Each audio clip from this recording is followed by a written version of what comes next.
Worm is a web serial by J.C. McCrae, also known as Wildbow. You can read Worm in its original format by visiting parahumans.wordpress.com or donate to Wildbow's Patreon at patreon.com/wildbow. This story isn't intended for young or sensitive readers. Readers who are on the lookout for trigger warnings are advised to give Worm a pass. For a complete list, check the description for all of Worm's trigger warnings.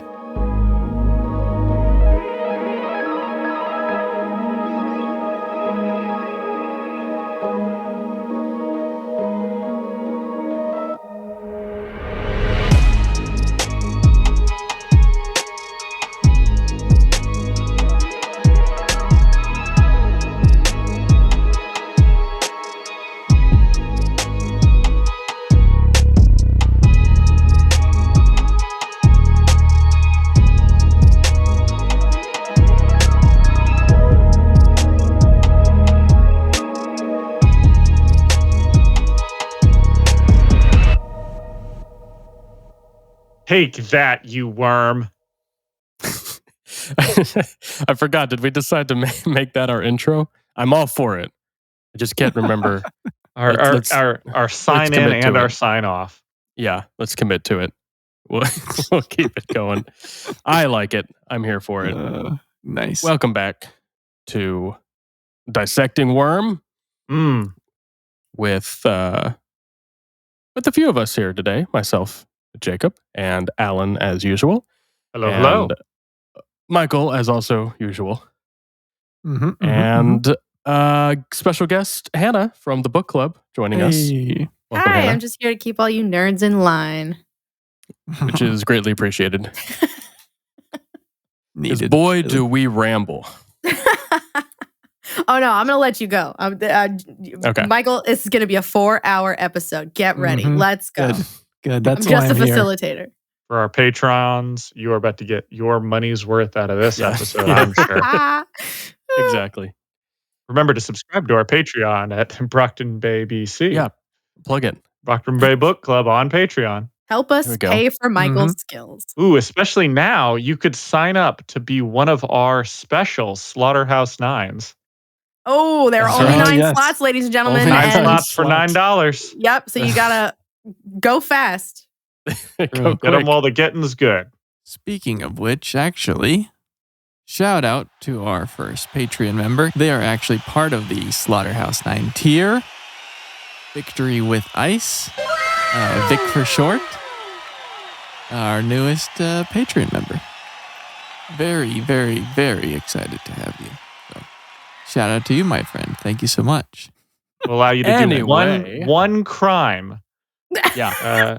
No, per week. no, we don't endorse crime. We don't do that. No. I was about to say, I don't think you've been reading the same series. All right. Third time's a charm. Going to try to start this thing before we Please. before we go any further. We are into Arc 12 of Worm by Wildbow. And if you are not I was about to say a fan, but that's not what I meant. If you are not have not fully read Worm, thank you. I can get my words out, I promise. Just as a reminder, this section, what we do here on this part of this podcast, is going to be spoiling pretty much the entirety of Worm. Everything's on the table. It doesn't mean we're going to be spoiling it every single episode, but just that is the wording we're putting out there because we're talking about moments in chapters and how they relate to things to come and foreshadowing and all that kind of stuff. We will certainly be spoiling future events, especially, I feel like, in this chapter, probably going to get into some spoilers. So, if that bothers you, and it should, please feel free to dip out now, finish reading Worm, and then come back and have a listen. And let's jump into it. Yeah. Arc 12. Oof. Dare I say, right at the start, just to kind of get it out of the way, do we think there's too much here for one episode? Are we counting the interludes? For now, but we'll return to those because I think we have some thoughts on the interludes, I'm assuming. So yeah, let's actually, not including the interludes for the moment, just in the main chapters. I think this is this This is is one fine episode? for Yeah, I think a so single too. episode. Especially since the mannequin bits it's a lot of description written, but visually happening. The fight will take place a lot faster than it, does on the page. So I would say that this could definitely be one episode. Yeah, that's I a think valid point. you've got us. I think only the last interlude maybe gets spread out Mm. in an episode. I think it's very, very ripe for that. Just the way that it's spaced. You could put this through an entire episode leading up to something if you wanted to. Yeah, yeah. No, I think that's a good thought. I think I agree. The only thing I think is the last chapter does feel like a good start to the next episode, just in terms of pacing. It doesn't really end. This chapter 8 doesn't really end with anything too exciting. It's sort of the aftermath of the mannequin fight. Just sort of feels a little kind of tagged on at the end there. So I think that might work better placed at the beginning of the next episode. Yeah, I definitely agree with that. Yeah. But other than that, okay, so let's think in terms of one episode. I like that. And kind of going through starting at the beginning, we got the big old hero villain truce meeting.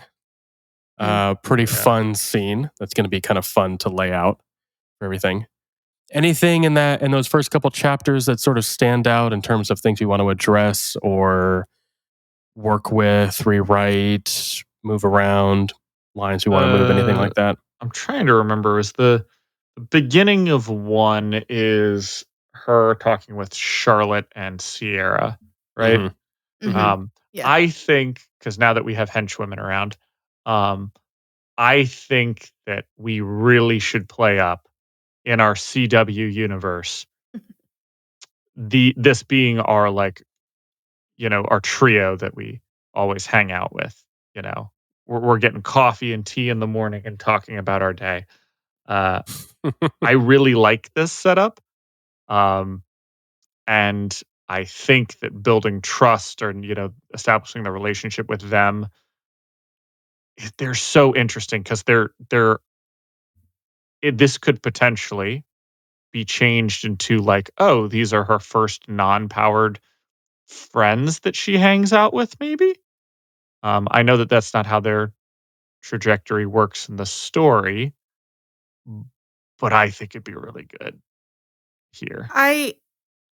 I'm hesitant to ever portray Sierra and Charlotte as specifically at this point, to portray them as friends because of how Taylor sees them and sees herself.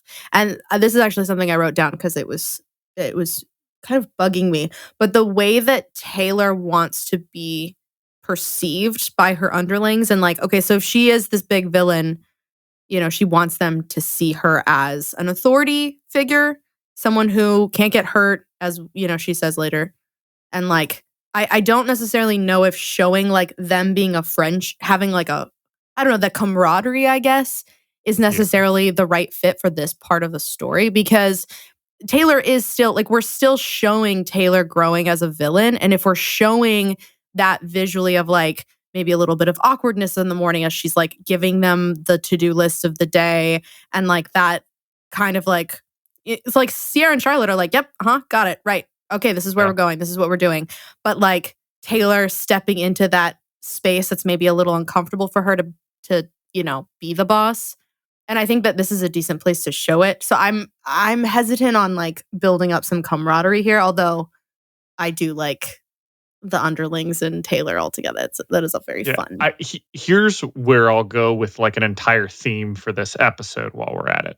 The theme for this episode is like taking care of territory / people, being that hero, if you will.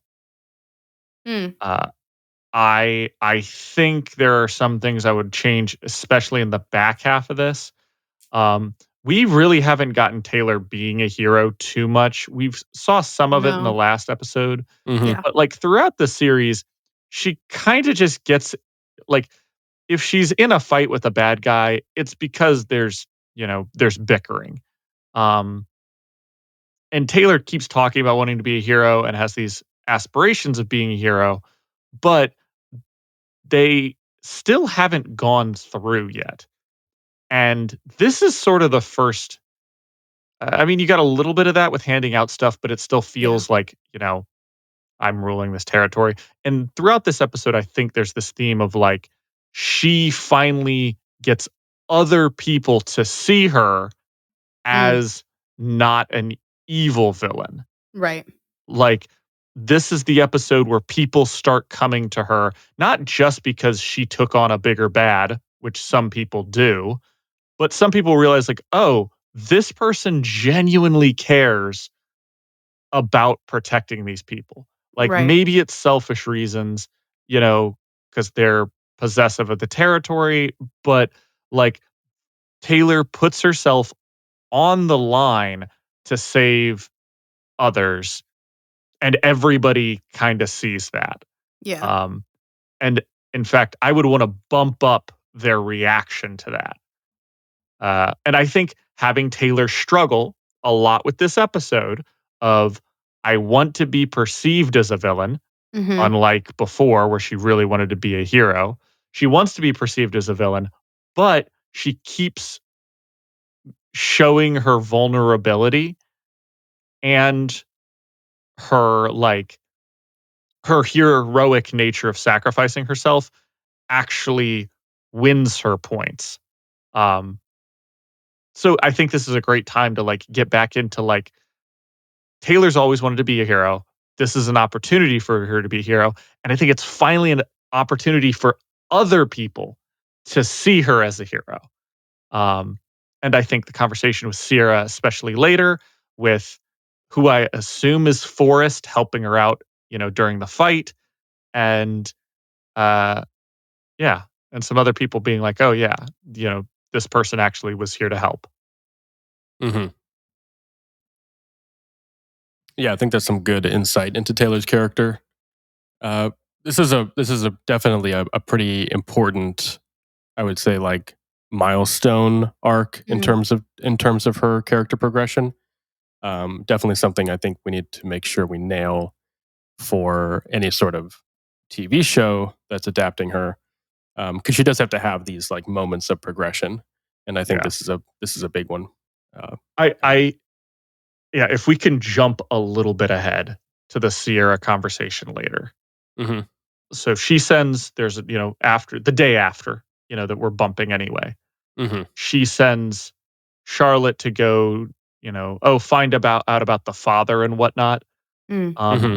I think having Sierra ask, like, is the father your dad? Like, you making sure, like, and Taylor keeps trying to put this distance, but also she just got the shit beat out of her. And I think having a moment where like she wakes up and she's like, somebody took care of me, somebody made breakfast, like who the heck is it? And it's Sierra and Charlotte sitting down there. Charlotte obviously doesn't have as close a relationship and maybe shouldn't, but Sierra is there and is like, hey, I see you as a human being and that you're trying to do something here. And I don't think that clicked until last night. And then maybe they have the conversation of, hey, I get that you really want to be a villain,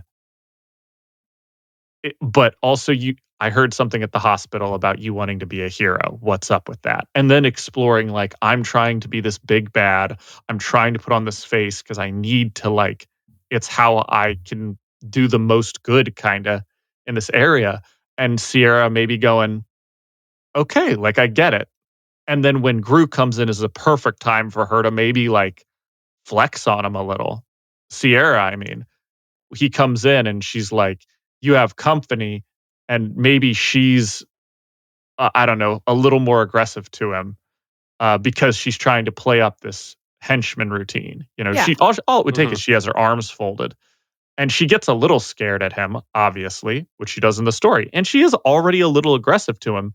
But having that bit where she's trying to play up that like, hey, I'm protecting not just my boss, but this girl who's really trying to do some good, and it requires the illusion of villainy. Yeah.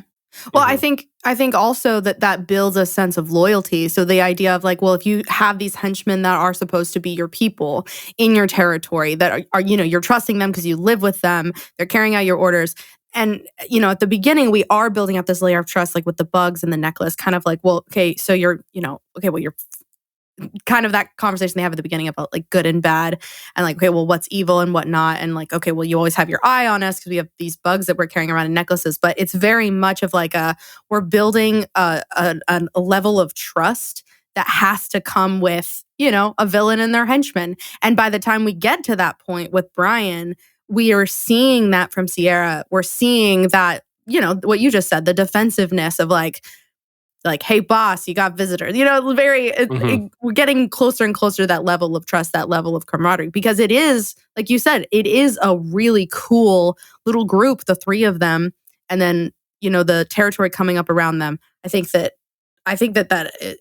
definitely like that idea of like her defensiveness coming through more and more as the episode progresses, because Taylor has proven herself. Basically, Taylor has proven that she is more than just another random villain taking over parts of the city after a, catastrophic event.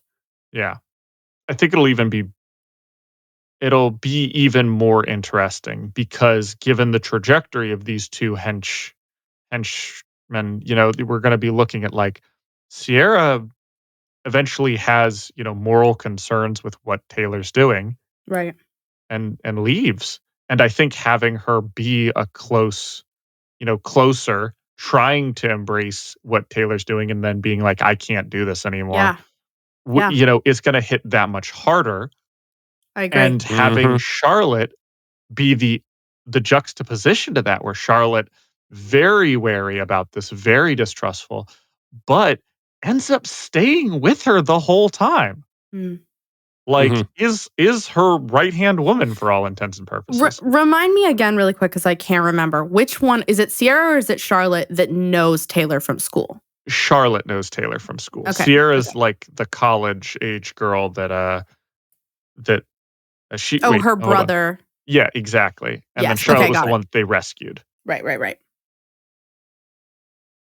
But yeah, I think having that crisscross right there would be very good for a good triangle of character development and relationships to happen that don't even need to be a whole lot, but having these morning coffees I like it a lot. Yeah. So Charlotte and Taylor or Charlotte and Sierra are great characters for Taylor in the sense that they don't really exist in the story as their own characters. They don't have really any sort of arc for themselves beyond the very basic stuff at the beginning. That gets resolved pretty quickly, but they play really well into, as you're kind of saying, Alan, showing Taylor's character progression, especially with how they split in their eventual reception of her. So I do like the idea of highlighting their individual responses to Taylor as Taylor's character evolves and grows, because it gives the audience something to play off as well, especially with, and I'm imagining we'll probably end up sort of restructuring certain events later on, but especially because there's not a lot of other characters that fill that role for Taylor, character-wise. Like Undersiders don't really do that. The Wards don't do that. So having two smaller characters that aren't really impactful to the story, but are there to sort of give that response to Taylor, I think is a good idea. I think it'd be fun to do a visual, a little visual gag, be kind of funny, because in the previous arc 11, so either an episode or two back, depending on how you want to split it, Skitter takes over her territory, and she has that moment where she's walking through her headquarters, her lair, and she's decking it out, and it's very empty, and she very clearly wants, it's like she has this vision, but it's not there. But then to cut and have it to the end of this episode where it's like, hey boss, you got visitors, and she's in her layer chair and she's got her spiders around her. Be a really cool visual to see that kind of realization of what she was hoping for. Yeah, She Yeah, kind I of gets love to that. achieve that. because like we said, we had that last episode where she's like, it's really empty, and she's not just meaning art and stuff because she got that put on the wall, but like Mhm. it doesn't have people, and she, Mm-hmm. she's Yeah. actually kind of gotten used to like living with the With people, undersiders yeah. and Mm-hmm. hanging out with them, and she's like, now that I have a taste for that, like I used to, essentially go solo because that's just I didn't have any friends and whatnot. Yeah. And now I've been hanging out with friends, like, she really misses that. She's always missed that, she just was kinda numb to it before. Yeah. I also think about the visual differentiation of the lair being very empty, kind of like because Taylor's the type to, do her dishes right away. But now that she has people there, kind of the idea of like, okay, well, Charlotte's leaning on against the counter, you know, having a bowl of cereal or whatever. And this kind of like the space feels more lived in. Like I don't want to say clutter, but there are things here that aren't Taylor's.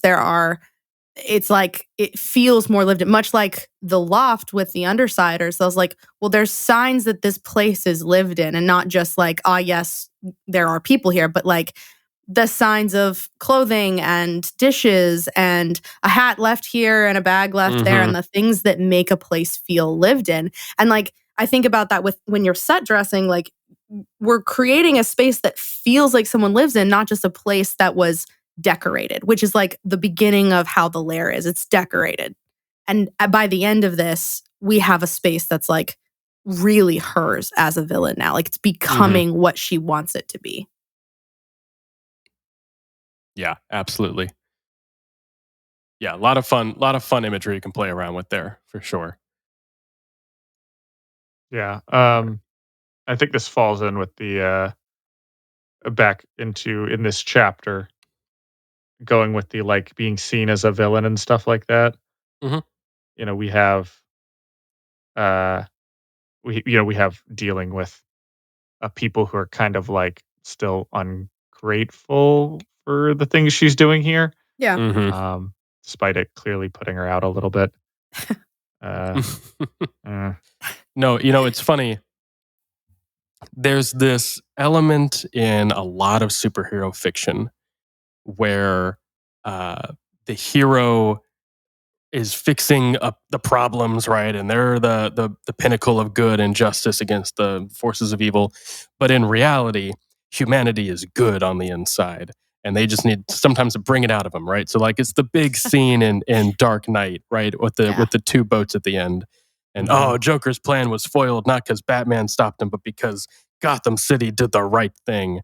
And Yeah. Spider-Man has the same thing, right? That rallies people in New York and they're ready to fight. And I Oh, love we'll hold on to that Spider-Man one because we'll come back to that. okay, right. Yeah.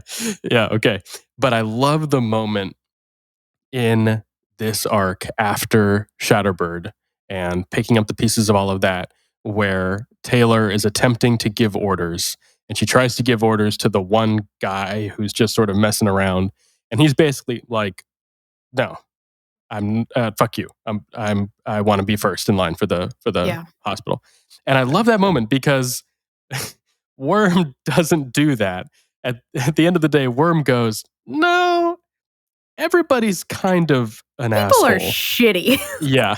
And like you're not gonna trick me with this big massive thing that ruined the city and everybody's gotta come together to make it right. Like, no, we're gonna Doubt. fight that.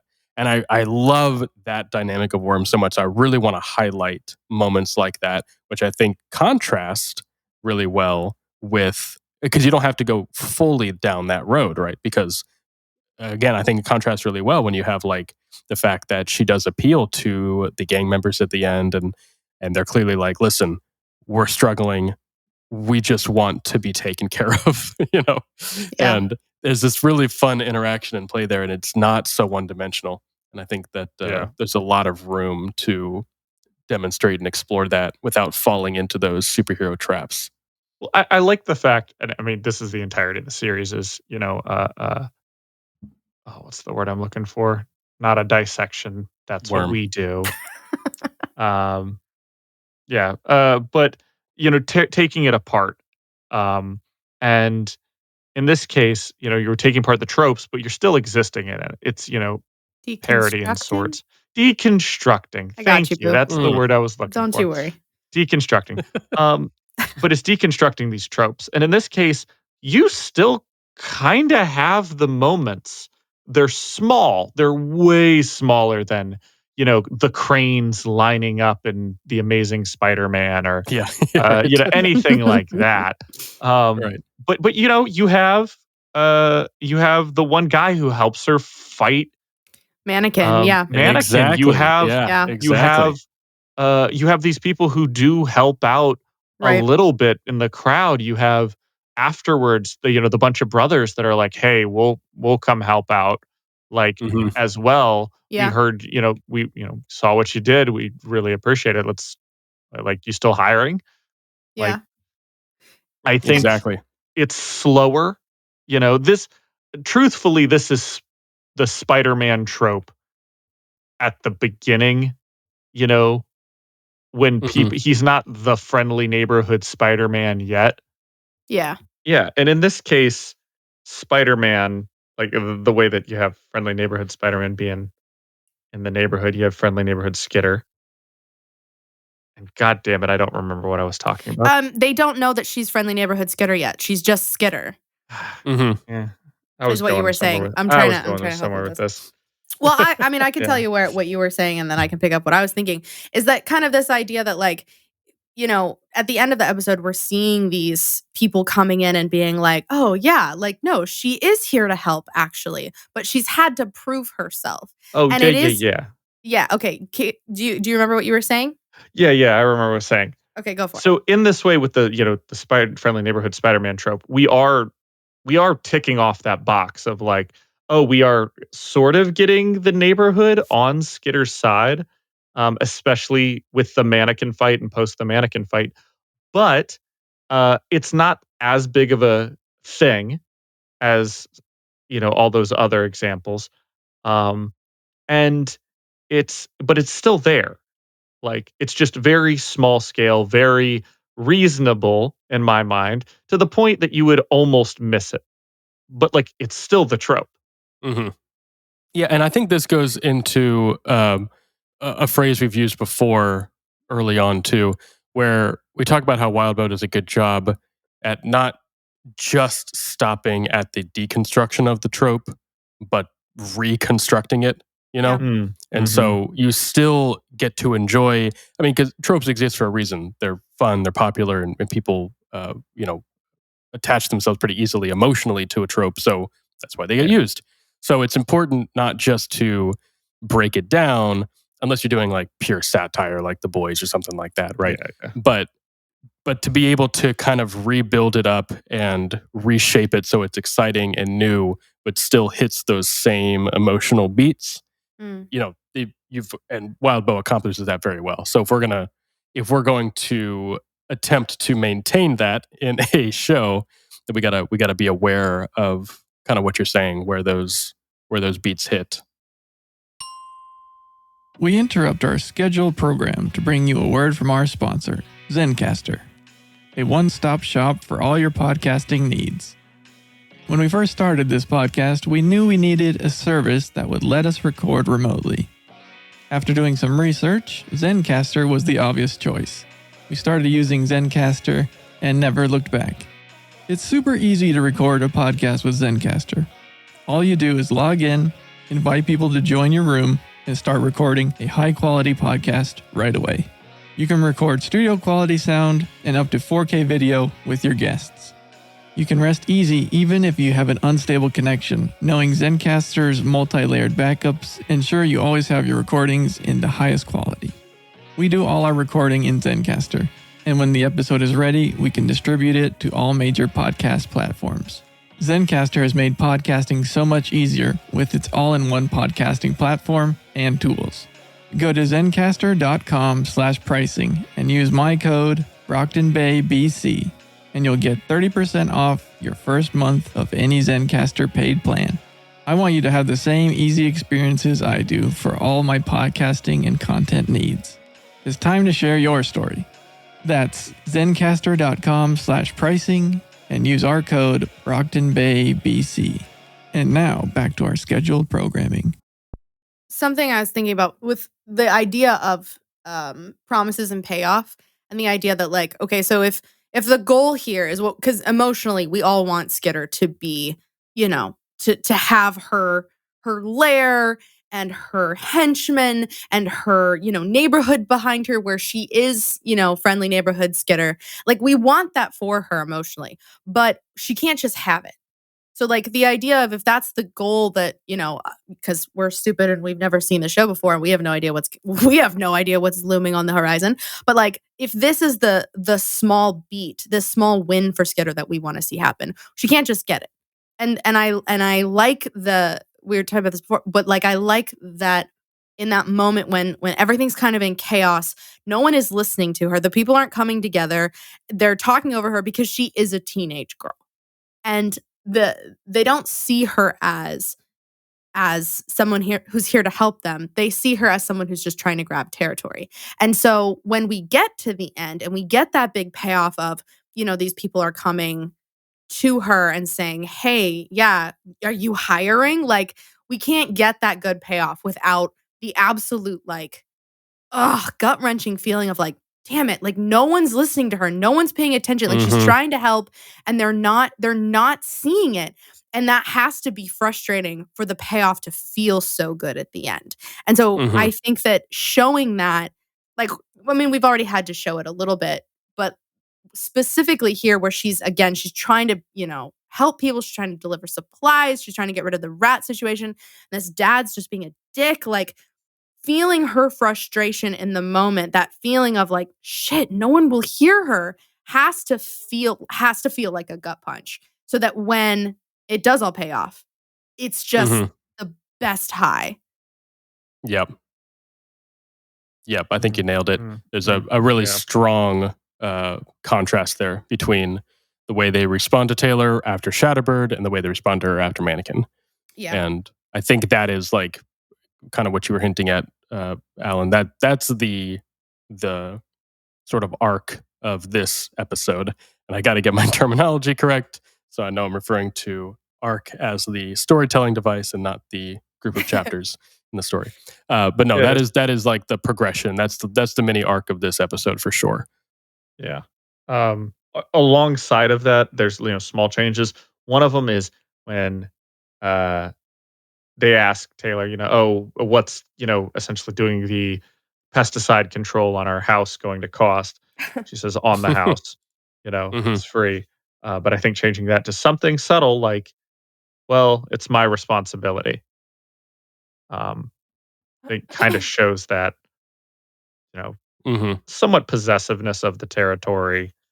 And I agree with the possessiveness. I disagree with the phrase. I feel like the on the house feels flippant because it's supposed to feel flippant, but, like, it's my responsibility. Like, okay, you're 16, because I think that with this line of not Taylor like being a teenager it's my still. responsibility, but you were like, yeah, well, like she states up front, like with the last thing, like I'm giving out stuff because this is my territory and I'm going to take care of y'all. And this is like, well, it's my responsibility to take care of you guys, and this is part of it.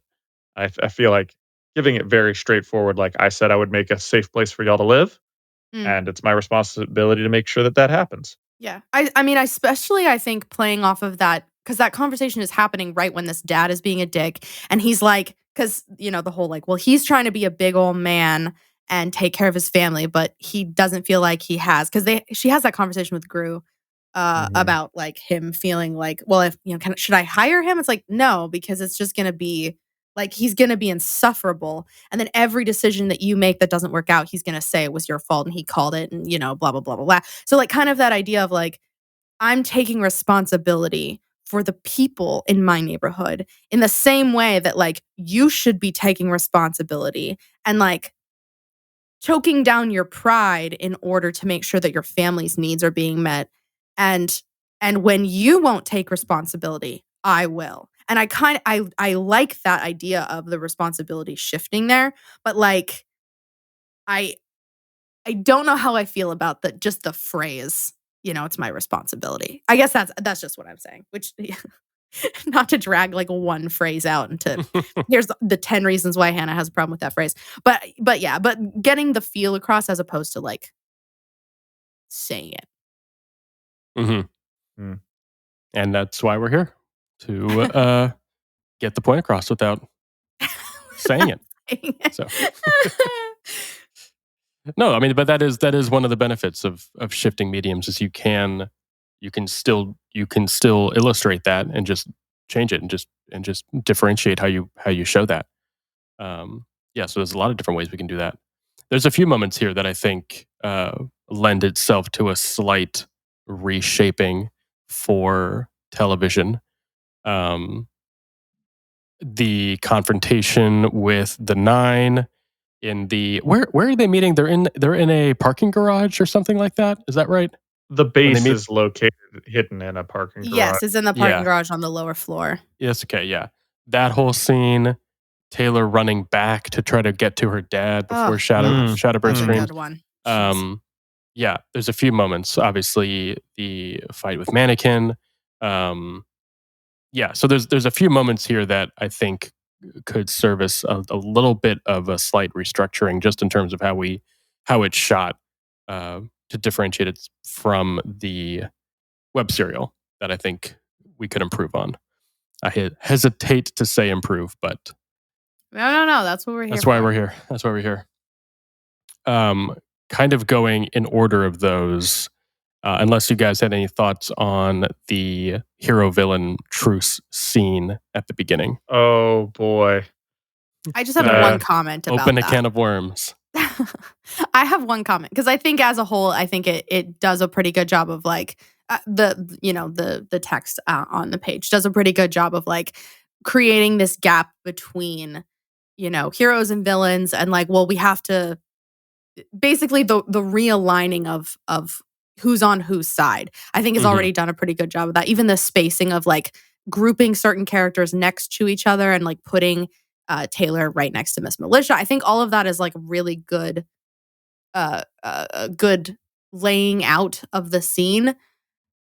The thing that I would want to like fix is the frustration that Taylor feels towards Coyle, because he's, for all intents and purposes, he's throwing them under the bus, and like it's all in her, that moment is all in her head of like, this fucking bitch is like not backing us. And of course, like we don't want it to be too obvious because like facial expressions or anything like that. But I don't know what we could do. But I feel like that internal thing that's happening, because we're all thinking it, the same thing of like, well, what is your play here, Coyle? Like, what are you actually doing? And then Brian says it later about the whole like, well, he was probably using his power and playing out 2 scenarios to see how it's going to go. But the idea of making that more obvious to the viewer, that there's like, it's not just that Coyle is throwing them under the bus, but that there's shit going on under the surface that everyone else here is not aware of. Yeah. I wanna muddy those waters even more. Because we have some things where, like, in our rewrite of this, Coyle has kind of just been revealed, 2 episodes ago, to finally be the one in charge. Yep. I always forget the shit that you guys have rewritten. And I forget myself. I think at this point, we've talked about, some of the stuff that's going on, but we also haven't talked about Dinah all that much. And I think this is the perfect time for it to become even, more under the bus throwing, because I think having at this meeting, Weld figures out where the numbers are coming from. Right. Great bit there. Gosh, that's such a good scene. And then, but I think, and this is going to go all the way, we're going to go all the way back. I think that we should have an interlude or, ending or whatever, way back in the bank heist episode, which is a little girl in the house. The parents leave the room and Trickster switches her out for like a doll or something. I think we mentioned that, didn't we? I love I that. think we mentioned talking about that. I Yeah. love And that. then That's great. I Yeah. just, a short moment of the kidnapping. You don't know who it is. It's barely ever talked about after that. And then now we get to talking about, like, he reveals, like, oh, there was that kidnapping and this where the numbers come from. And we've talked about the numbers, at least from like Tattletale, of giving these, like, we have a 33% chance of doing this. And they're like, where are these numbers coming from? She's like, I got my sources. And then the sources, oh, they're Coil, but it's not just Coil. So at this moment when, Weld goes, oh, this is where the numbers are coming from. I think having essentially not Coil be the one to give those numbers out, but, maybe Lisa. Mm. Mm-hmm. And, that makes all of a sudden Taylor, like, looks across the room, knowing that Coil's setting them up kind of Mm-hmm. by giving them those numbers and then them outing themselves. And then kind of looking over and, maybe realizing Weld being like, we'd always thought that travelers did it, or something like that. Right. And maybe even throwing the travelers under the bus in that regard too. Like maybe Coil ends up throwing them under the bus for the kidnapping, where he's not the one with the child. And of course the travelers have to cover for him. And so do them. And I think, them all kind of like, yep, everything's fine here. Makes Coil even, even more conniving. Yeah. Because he's not even getting blamed and working around the whole, like, I kidnapped her of her own free will. Like, he's putting the blame on these people. Yeah. Yeah, I like that. Yeah. I will take this moment to just ask for your guys' opinions, because as I was reading this arc again, I was reminded of one aspect of the story that never really hits with me. And I'm curious how you guys feel about it. I never really connect that well with Taylor's internal conflict over Dinah, in terms of that being her driving sort of factor in doing what she does. Yeah, it feels like that, like, very goody two shoes. It's the right thing to do, and it's kind of boring, to be honest. And it's like such a random one good thing that she's hung up on.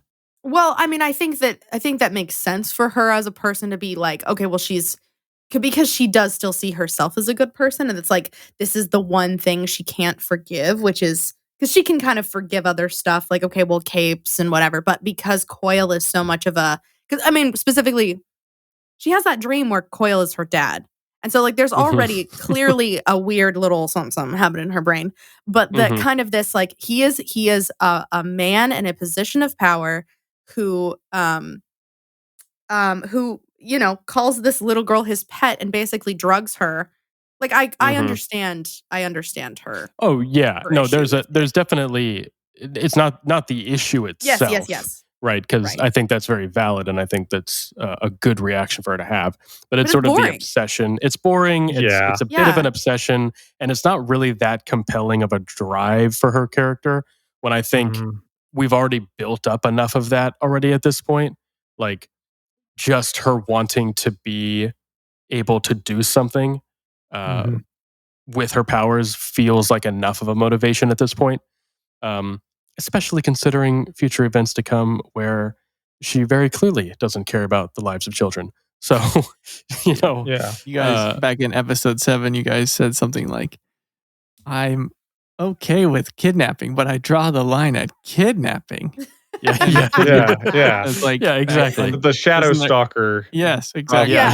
It's okay if I do it. You guys mentioned that we should have an ongoing, like, I'm okay with this, this, but I draw the line at this, like at kidnapping, because that is how it feels. You guys pointed out way back then too. And like we've, as we're retooling this, I think we've kind of pushed that off, and having this now is less of a dilemma in the sense of I've got to rescue Dinah, but I think more in a dilemma of her friends are kind of okay with it. Yeah. And Mhm. and the travelers who she's kind of had like they're kind of nice and we work together. All of a sudden she's like, "Wait, you kidnapped a kid and you just like You just you're did it? fine with that?" Yeah. And they're like, "Yeah, hey, want to go hang out?" And then, they Right. go to they go to hang out, which I'm all in favor of, and they're all popping their masks off. And Love Taylor's that. just kind of in disbelief. You could have this with her reason of why she's got the mask on. And they'll kind of like look at her like, "Yo, what are you doing?" And she's like, takes off the mask. But in her head, she's still like, we're just gonna move past the child kidnapping. That was Right. months ago. Like Mhm. the girl was like 10 years old or whatever. Like, I Yeah. can't believe you do that. And then, there's sort of this, then you have the internal conflict of, can I trust the travelers if they're just, Right. like, I thought we were all just around the same age goofballs together. Mhm. But you guys are clearly willing to go further than I am. Right. Mhm. I'll rot somebody's junk off and pluck their Yeah. eyeballs out. Yeah. But Yeah. But- pulling an old switcheroo changeling with a child? No, Yeah. never. Yeah, because exactly. it puts the weight of that also on the group dynamic of like these are the people that she's come to trust, and if you want to say chosen family, then yes, like this is her kind of become her chosen family.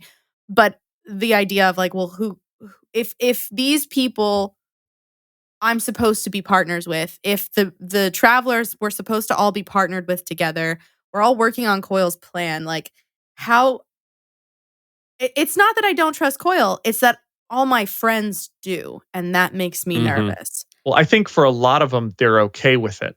But Yeah. for Lisa's known. Yeah, she's known Lisa- and facilitated. And facilitated that, which brings me to, I think, for mostly season 2, and we kind of ended this on season 1 with this, we should play up the double agentness of Lisa, that she should feel kind of duplicitous up until the moment that she hands Skitter the gun and they plug Coyle.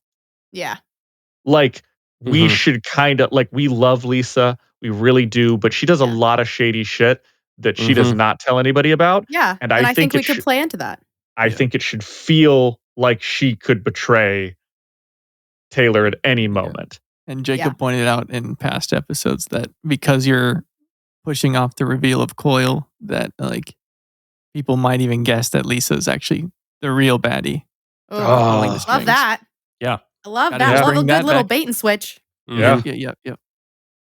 I mean, So- up until this arc, ironic that we're here right now.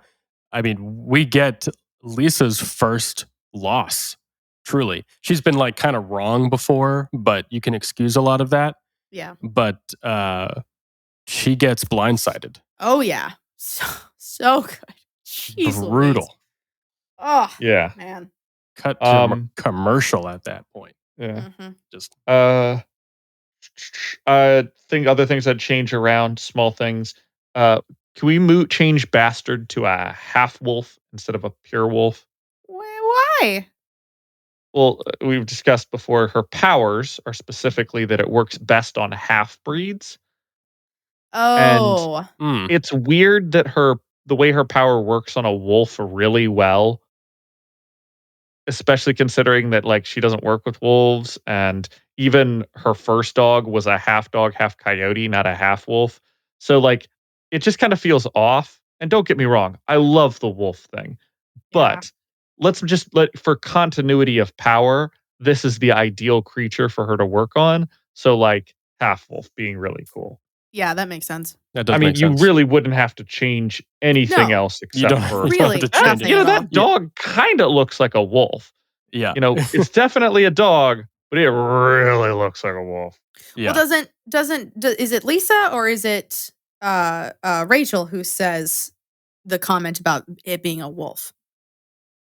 Yeah. Or is the comment not even said? You know I what? don't Now even that I'm think thinking it's. about I don't it, even think think they it's say- said. because Lisa figures it They out say right it later, when, right yeah. when which Oh, that's right. Iberian boy, do I shows have up. thoughts there. And she's Yep. connecting all the dots. Yeah, I think we just need to also the whole argument. this is maybe a bit nitpicky of me, but I don't find Hook Wolf that I don't think he's that smart, or maybe he is, and I just don't want him to be. But the maneuvering here kind of Yeah. feels a little. It just pissed me off that they're so like they're also sold by it so quickly. Like he doesn't really have to convince them much at Yeah, like, all. oh, you kidnapped a kid, but also these guys, like, I'm pretty sure Empire 88 has kidnapped people before. Oh, I'm Like, sure. Right. how is this the one thing that you guys and Skitter are all hung up on?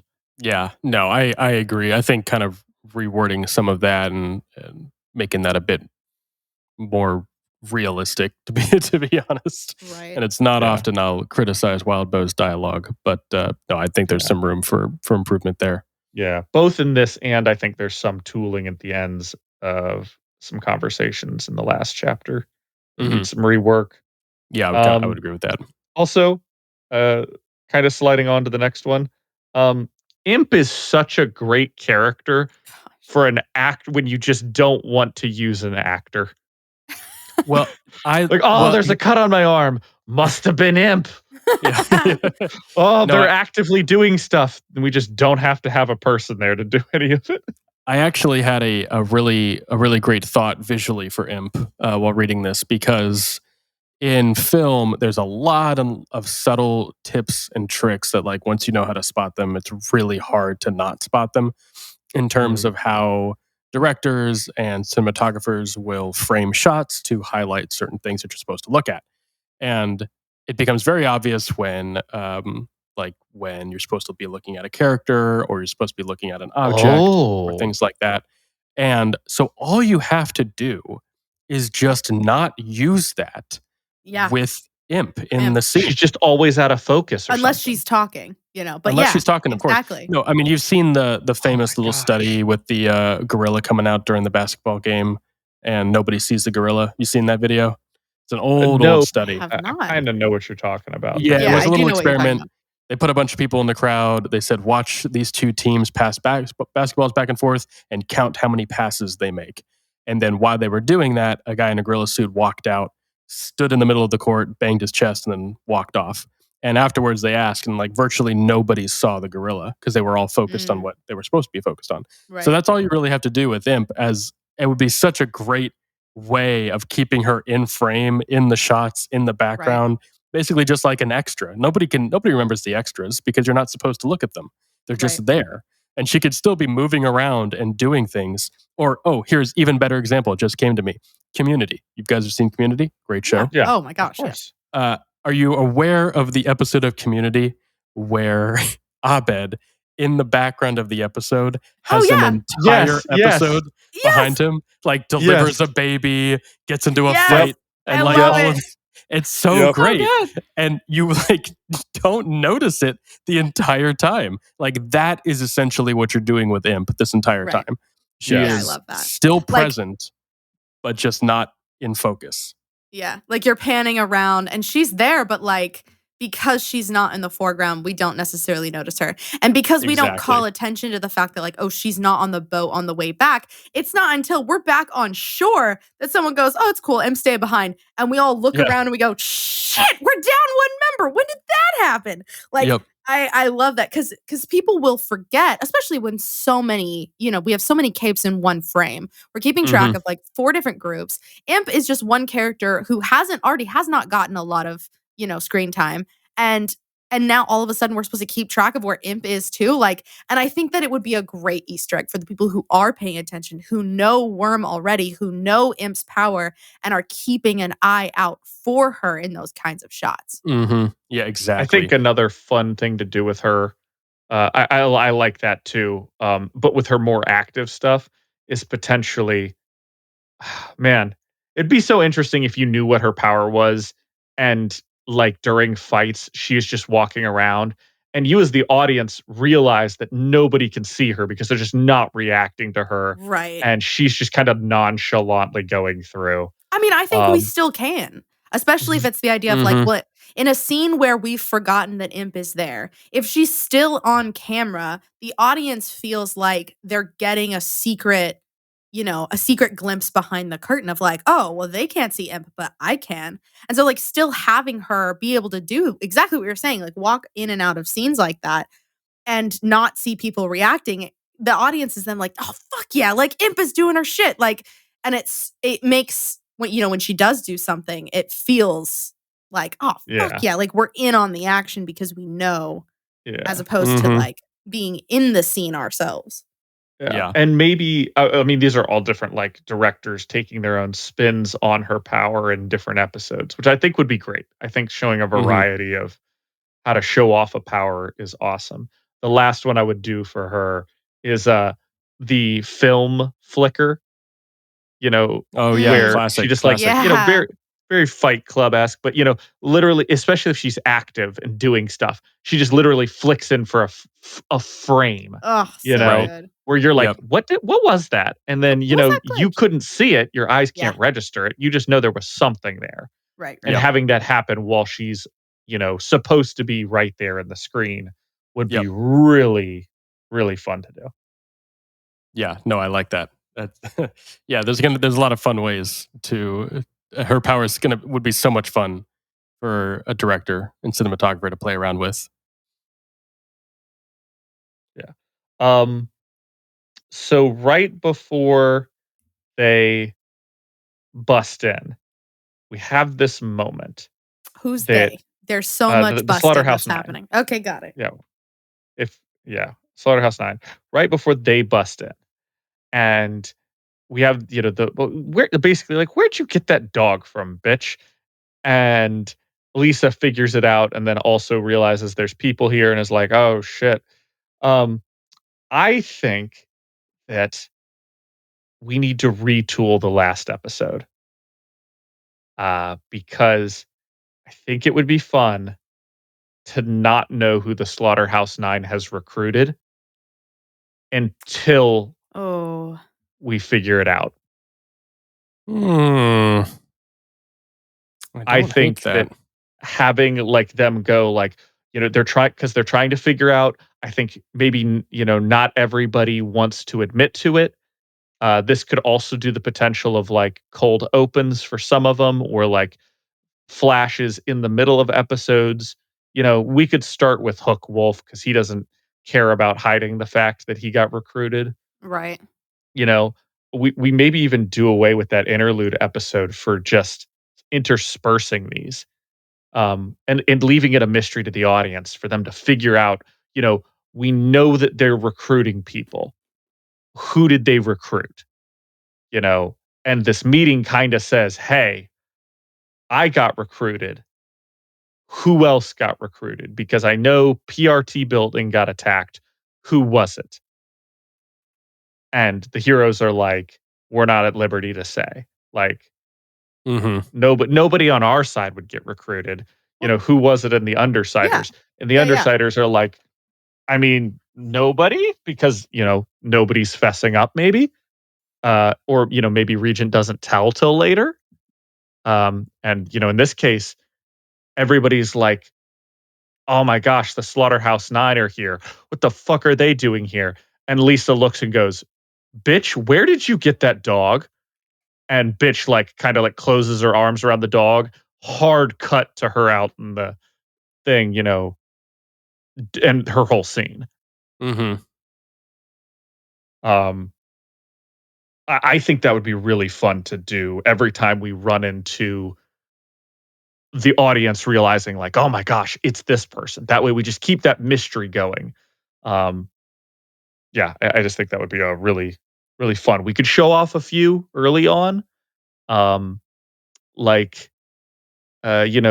Jack Slash one, because that's a botched one. But we could say like, hey, these people have chosen people, and then leave it up to the audience to try and figure out who they recruited. Yeah, I don't hate that idea. There's a few things you'd have to work through. Mainly a couple, you'd have to restructure a few of them because when we were talking about the last episode, assuming that we were going to kind of just use the entire episode to introduce the different members of the 9, we were playing around with like having the fact that the entire episode they're all happening at the same time, right? So there's all of that sort of play going on. In addition, you would run into a couple issues just pacing wise with too many flashbacks. But more than that, you'd run into a few issues. You'd have to balance around the fact that, like, for example, if you're playing up that mystery, Mannequin fighting Taylor feels much more like his attempt to recruit her, which it does feel like that. Which would get confusing if then after that you show Mannequin going to Armsmaster. So, like, you'd have to work a bit on the pacing there. Mm-hmm. I don't hate the idea of saving the reveal of that until afterwards, but maybe it would just be shifting that entire episode until after this. Well, I mean, we don't have to reveal everything. So I like the idea of that, specifically for Bitch, that being a big, reveal. Mm-hmm. I think would hit really well.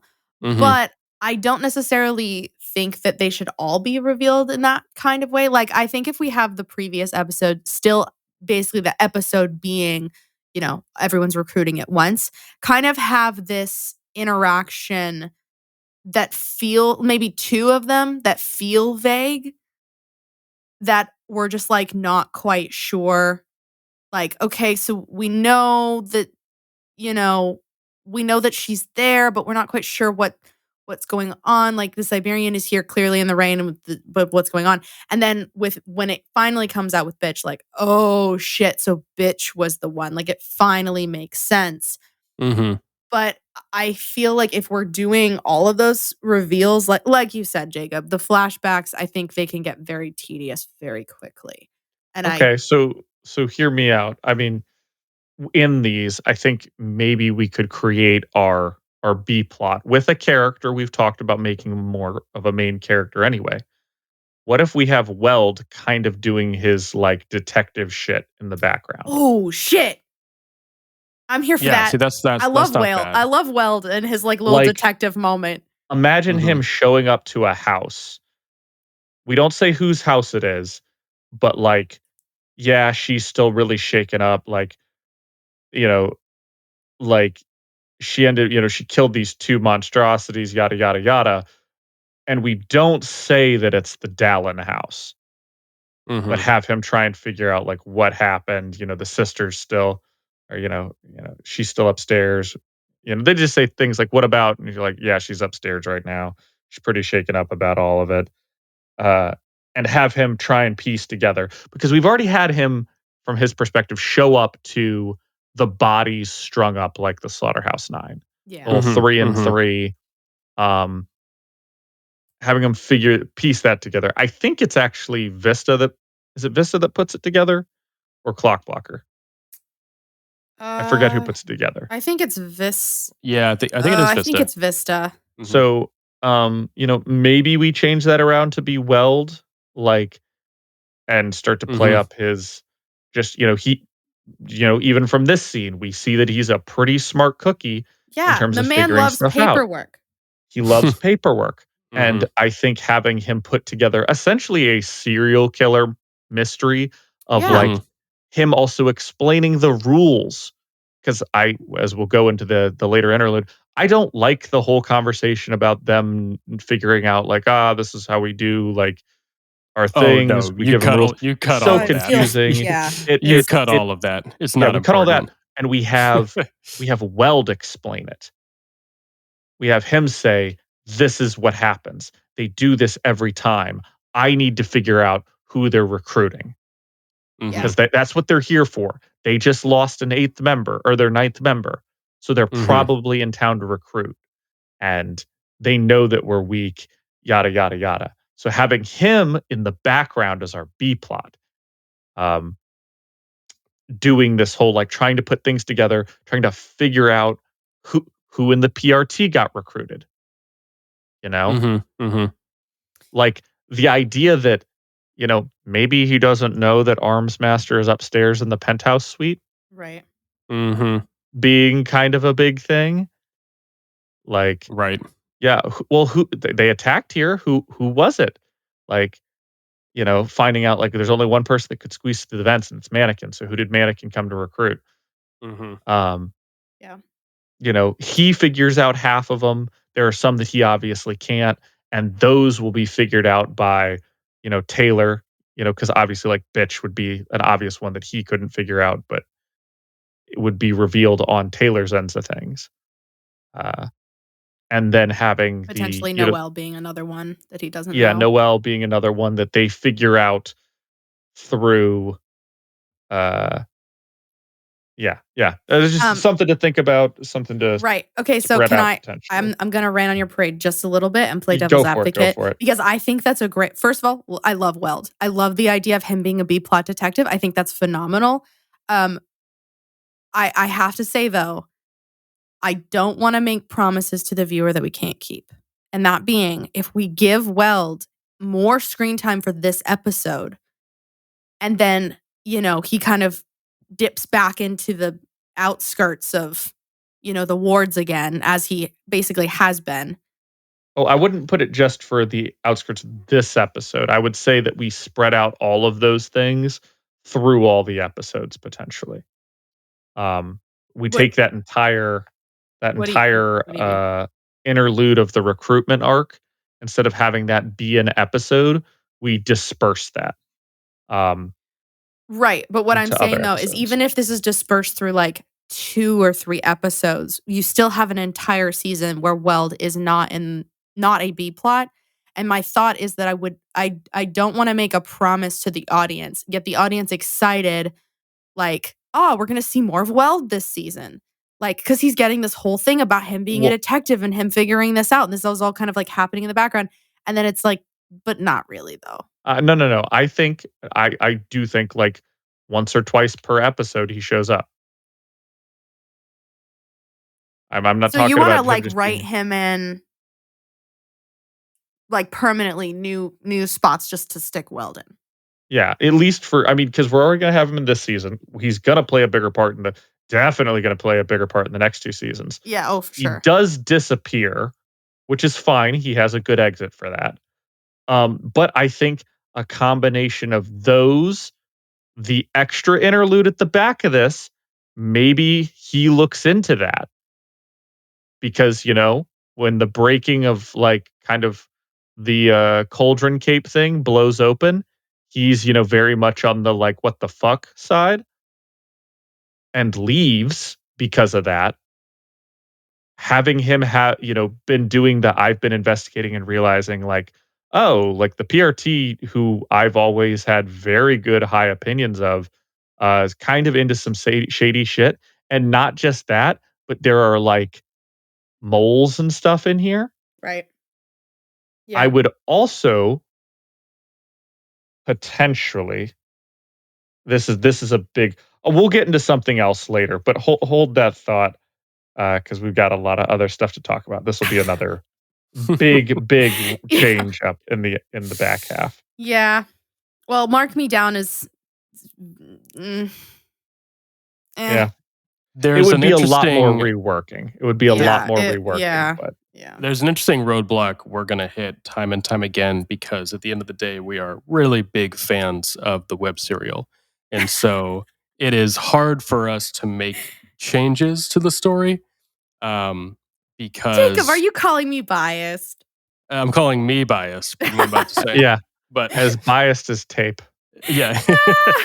Because this is one of those things where it probably would be really helpful. And obviously, if this was an actual script that was being written, would be worked on by someone who's unfamiliar with the story and is strictly looking at creating concise and clear seasonal arcs, right? Yeah. And if that was the case, if I was trying to be as objective as I could, Allan has a decent idea, but it would probably go even beyond that, where you're really rewriting a lot of the story to focus on the wards with Weld as the lead, and you really would have like 2 main plots, Taylor's plot and the wards plots, as they're both sort of in their own way figuring out and dealing with the Slaughterhouse 9 this season. Like that would be sort of your triangle of plot there.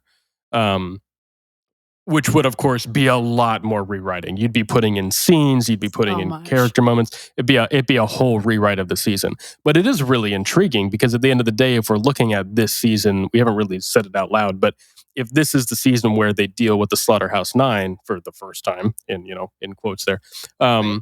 then that would make sense to have a couple different POVs of the Capes dealing with the threat. It's kind of exciting. It also gives the audience another scene change. It keeps things lively. There's different characters you can play with and lets people enjoy their characters that they fell in love with the season prior, as opposed to just putting them in one episode. So there's a lot to be said for that. And in all honesty, that's really exciting to me to try to tackle. But we would run into we're talking major rewrites at that point, cutting a lot of stuff, moving a lot of stuff. You would be talking about you would pretty much cut their entire, in my mind, you're cutting their entire game they're playing to whittle down their opponents. You're probably cutting a lot of that. You're really simplifying it. Where now the mystery is not like, oh, how are they going to recruit? It's who are they going to recruit, right? And you're kind of building up that towards the end. I don't hate it. It's a really fun idea to play with in terms of how you're kind of trying to rewrite the season. But because I think there's a lot of. Oh, sorry, Michael. No, Go just for it. real quick. This format, podcast format specifically, is interesting because we're going one. Yes, we're looking forward and backwards, but we are mostly going one arc at a time.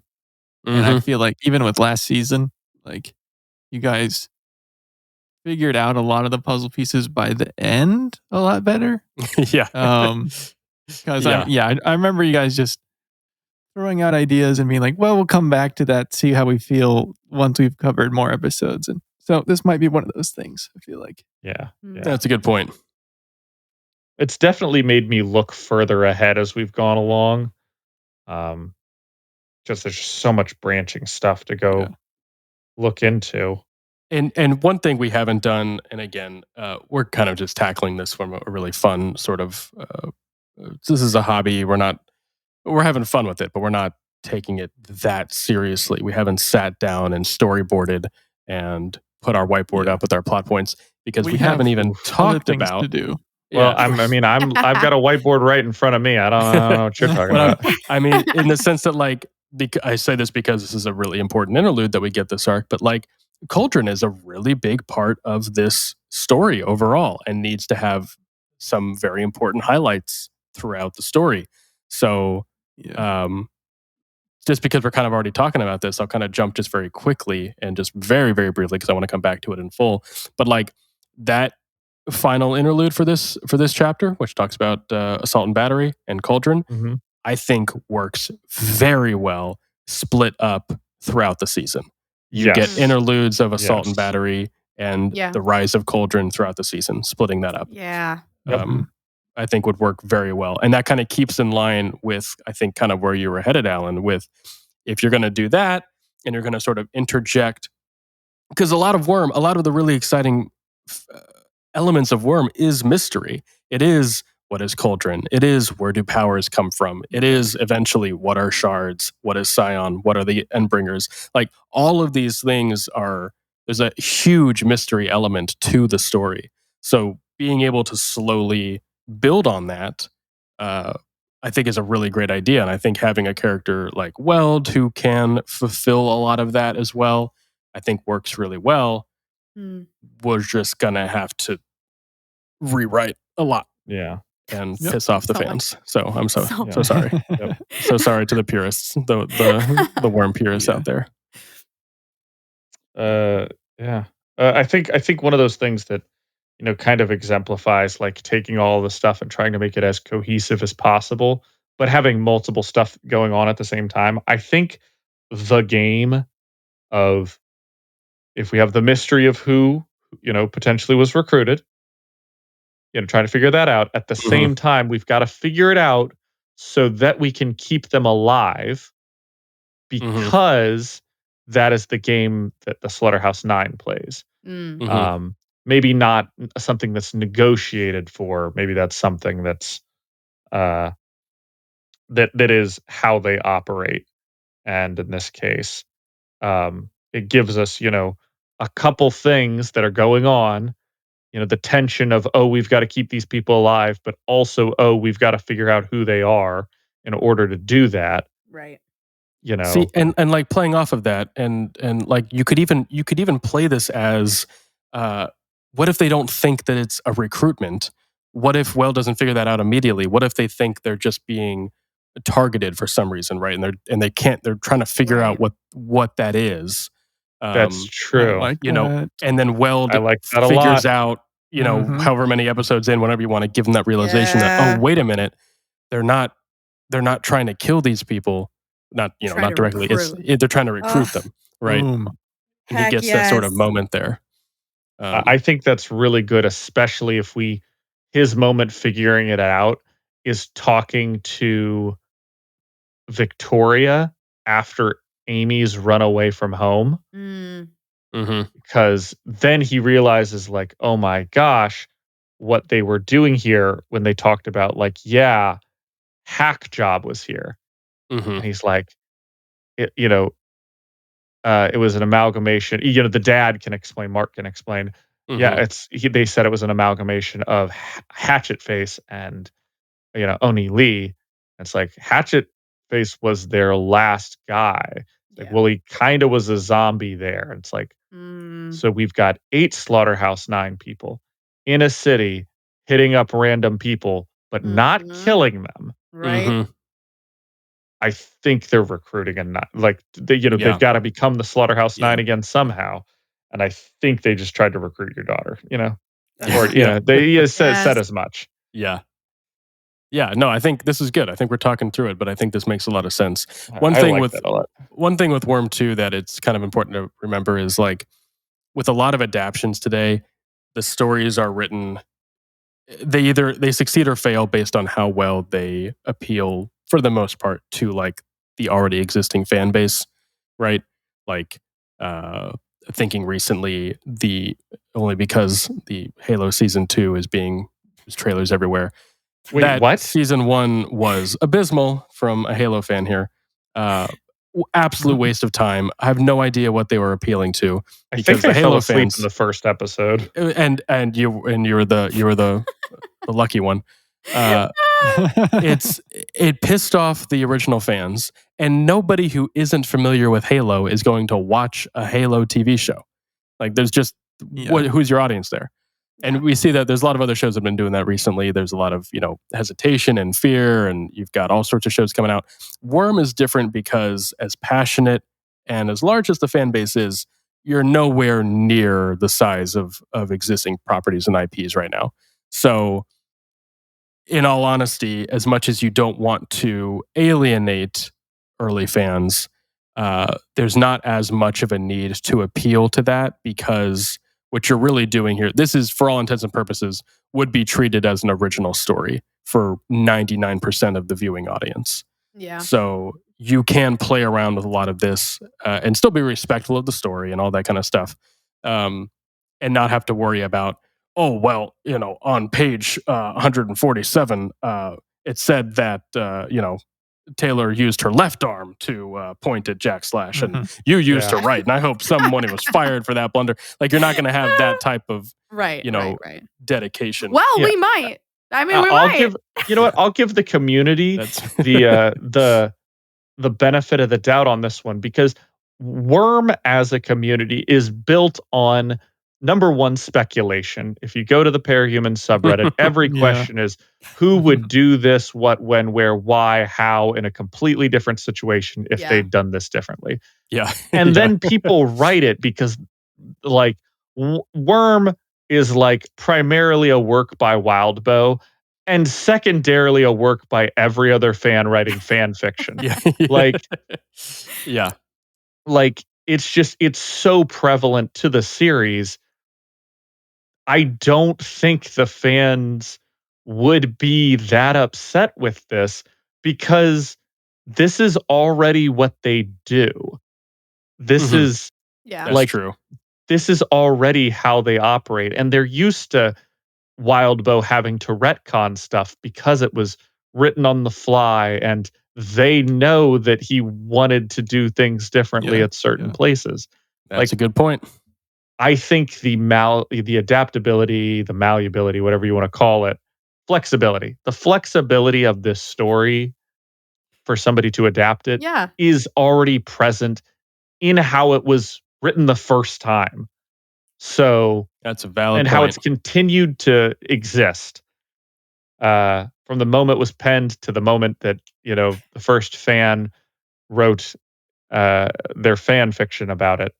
Um, like it's just that's the story is built to be flexible. That's Mm. the That nature of is- the beast. And I think this is just continuing in that parahumans fan club tradition. Mm. Um, it's just fanfic that is getting put on the screen. And Beautifully the said. whole point of making it is to, we've enjoyed it for so long, and we know that there are things that could be adapted. We're keeping all the essential stuff, like all the cool moments. You're never going to change that, Mhm. And you bring in all these new people who need to go and read it. Yeah, you're And changing the Mhm. accessibility for the common man. yeah, Yep. and The common hopefully, worm fan. honestly, I wouldn't change it so much, unfortunately, as to make it like a why am I watching this adaptation. Um, Mhm. I would argue The Boys actually does a pretty good job of that, where they are so divergent from the comics Mhm. that it Yeah, the is, original source you material. know, it's not even, it's vaguely the same, but enough that like when you get to the end of this story, I'm assuming they're going to be massively different endings. In fact, I know they are, Yeah. because all the stuff that should have happened in the comic already went a completely different direction in the Yeah. show. And Right, with right. Worm, you can't do that, and I don't think you should, because it is such a well done, cohesive story, um, that you can't make it worth a Worms fan's time to be like, hey, this is so different that you'll enjoy it for all the differences. They're going to enjoy it because it's Worm, and all the people coming in are going to enjoy it because they've never seen it before and they're here for the ride. Yeah. Mhm. Ultimately, we're worm fans and we're making what we think would be awesome. Yeah. Right. And it would Correct. be so awesome. Put Oh, us in gosh. charge. Oh, gosh. Give us $100 million. All right. Oh Put us my in charge. Put me a hundo, Millie. Can we just take Alan's speech and make that episode 1? Can we retcon that? And it's a good Yeah. intro to Just what we're write doing. that down, and it's like the front A page great of a intro proposal. now that we're on episode 12. Yeah. You can take that out of context thing and just slap Yeah. that like Yeah. somewhere. Yeah. Nice. No, you can sum that all up by just saying that all adaptions are fanfic, and True. that's what we're doing. So Yeah. having fun with it. Well done. I like it. All right, moving on. Not too much left. I was going to say I think Not too we've- much left. I've got pages. I was about to say, Well, there's so much. I was being optimistic. Yeah. Oh. Well, you should know better. I Uh, think everything's going to turn out all right, he Yeah. said at the end of last episode. Yeah. Oh, boy. I think we were in the parking garage. Yep, with Jack yep. Slash and the buddies. We were talking about Yep. so assuming just putting on the back burner a lot of our rewrites, which I think would be fun to sort of maybe come back and revisit, maybe a Patreon Yeah. exclusive or something. Ooh. But just for the time being, taking the chapters as is, Yep. what stands out in terms of what we want to keep and manipulate? I kind of don't like this scene. I get actually exactly what you mean. I really, really like Jack cutting Lisa. Yes. Oh, so good. I mean, we have to have you. Can't get rid of that. But I do think that you can trim this down quite a bit. Yes. Yeah. It doesn't need to be this long, drawn out conversation. I think it can be a quick, hi, we're here, bye. Like, it doesn't have to be a long thing. Yep. Yeah. Mhm. I'm thinking in terms of just decisions you may end up making to change some things around. But do you want to keep, and we'll put a pin on this because we'll come back, especially if we decide to sort of rewrite a lot of the recruitment arcs, because Jack / shuts Taylor up or Lisa up because she's spills the beans on Cherish's plan. Yes. Which I love that so much. Good. But that would be really confusing for anyone who's not aware of Cherish's plan. Right. So maybe that we have to give him a different reason. Yeah. But I love that though. Like I love because like Lisa being wrong is such a great theme, and she just calls the situation wrong, and I love. Yeah. This literally is the sometimes you just don't say shit because, like, even though you're smarter than the person, sometimes they just hit you. Sometimes just don't be a smarty pants about it. Mm-hmm. Yeah. Like, because, Lisa is trying to use it to her advantage, but everyone's got a plan till they get hit in the face. Right, that's true. Well, I mean, what else would we replace it with? Yeah, and that's the issue. Anything else kind of feels petty for Jack? Like it feels like he's making a choice there. Like it's a deliberate cut. Her just running her mouth. I think him being like I know what your power is, and like I don't want any spoilers for what we're doing. So like shut the fuck up for a second, and just does it offhandedly. I think flippantly doing it, just because she annoyed him. I was gonna say, because here's the thing. So at the root of it, he gets very pissed at Lisa because she messes with his, and he kind of hints at this in the interlude, his sort of carrot, as he calls it, right? His manipulation and control of his team. Right. And she messes with that. So if you want to sort of keep that train of thought, what if she catches on to, and the audience doesn't have to know this, but Lisa does, catches on to the fact that they are recruiting, right? Or something along those lines, and starts to put the pieces together, and Jack retaliates to that. Right. So he slashes her to shut her up, to not give away the recruitment. Which doesn't, I don't know, I'm kind of talking myself out of it now because it doesn't really work because she can still write. But I mean, it would still send a message where kind of the idea of like, well, I'm telling you to shut the fuck up right now. And if she wants to, write it out then like that's a terrible mistake for Lisa to make. Like she's already made one mistake, don't make another one. And so like kind of that fear of potentially Jack retaliating against other people that are also there. Like, okay, well, if you were told to shut up about something, maybe don't also write it down. So I think that could work. I don't know. What do we not like about the original? Just that it doesn't work if the audience doesn't know that Cherish about the recruitment and Cherish having used or having recruited her brother and is manipulating we could reveal that earlier and have a whole conversation where like Regent tells them, and then we have a flashback. Flashbacks again, just. I will get on a pedestal. I'll just say I do really like where you're going with a lot of the ideas with those interludes and Weld kind of piecing it together. I will die on this hill. I think flashbacks are the bane of filmmaking. I cannot. I really don't like them either. I don't like them. I think some of them. I think Bitch would do really well. I think that would be a really good flashback. I don't like the idea of most of the others. I don't have a good framing device. Can I just say something? Because this is the thing. Because I don't like flashbacks. But what I do like is showing us a scene that we've already seen before, but drawing our attention to something different.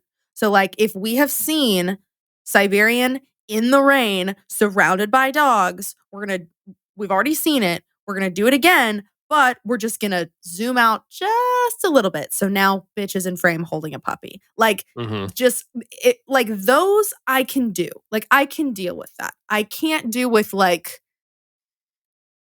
cold. I'll say cold flashbacks because like they just feel so yeah. weak. But like Maybe the idea you have of her get in a fight with Siberian, and then it's, we flash back to it, and it's the continuation of that somehow. right. It's the end of the story. Like we stopped at 75% of that, and we're showing the last 25%. Like that, I can get on board with as long as it's done right. But Yeah. the But the pacing would have to be right. I get what you're saying. I don't like flashbacks either.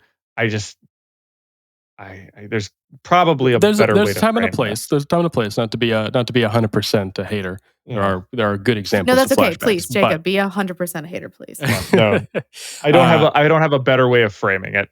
No, I mean, I would like to do. There are definitely very, very valid times for a flashback, but generally, it's usually the way I see them is it's usually a tool of the frustrated or dare I say lazy script writer who can't tell the story in the moment.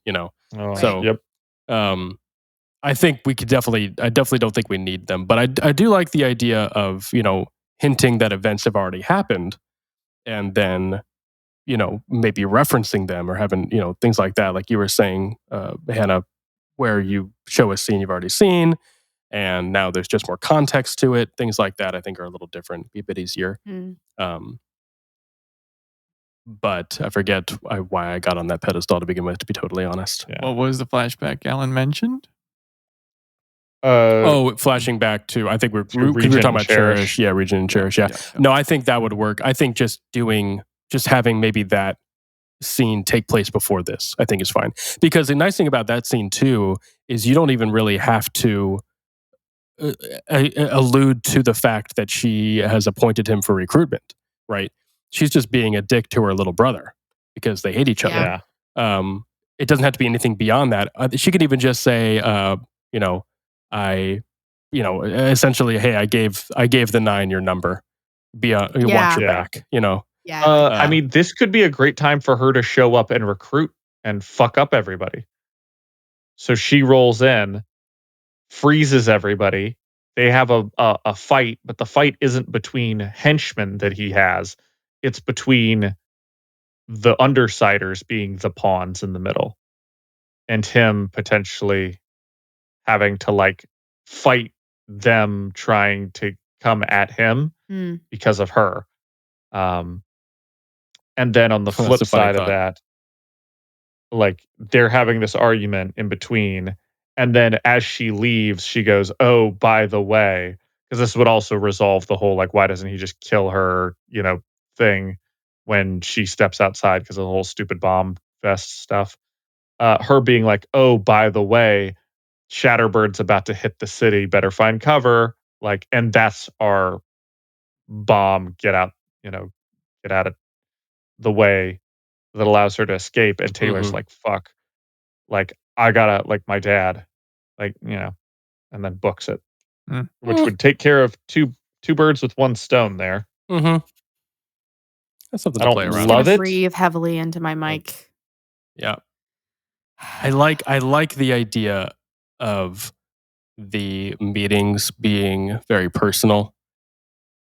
So Cherish and Regent meeting without anyone knowing. I think I like that too much to change, but I do like there's stuff to play around with there. I don't hate every idea. I also love showing off the whole. Yeah. What do y'all think? Tell us why we're completely wrong. And better yet, why don't you help me figure out how to work all that together? Exactly. Also, I how do we get around the flashbacks? I had to Google because I was literally struggling. I had to Google good examples of flashbacks just now. And the first example, no, there's some good ones. The first example, this is a good flashback, just to illustrate that there are good flashbacks. Ratatouille, very end, right? That's a great one. Okay, but we essentially do that for trigger. We do that for trigger events already. That's true. No, that's literally true. every trigger event. That works. Yeah. How did he get the ability to be a shitty food critic? Yeah. I remember when I triggered as a child. Yeah. But anyway, all that to say, there are good flashbacks. You can have a good one. Very nice. I do really like the travelers showing off their dynamic as well. Mhm.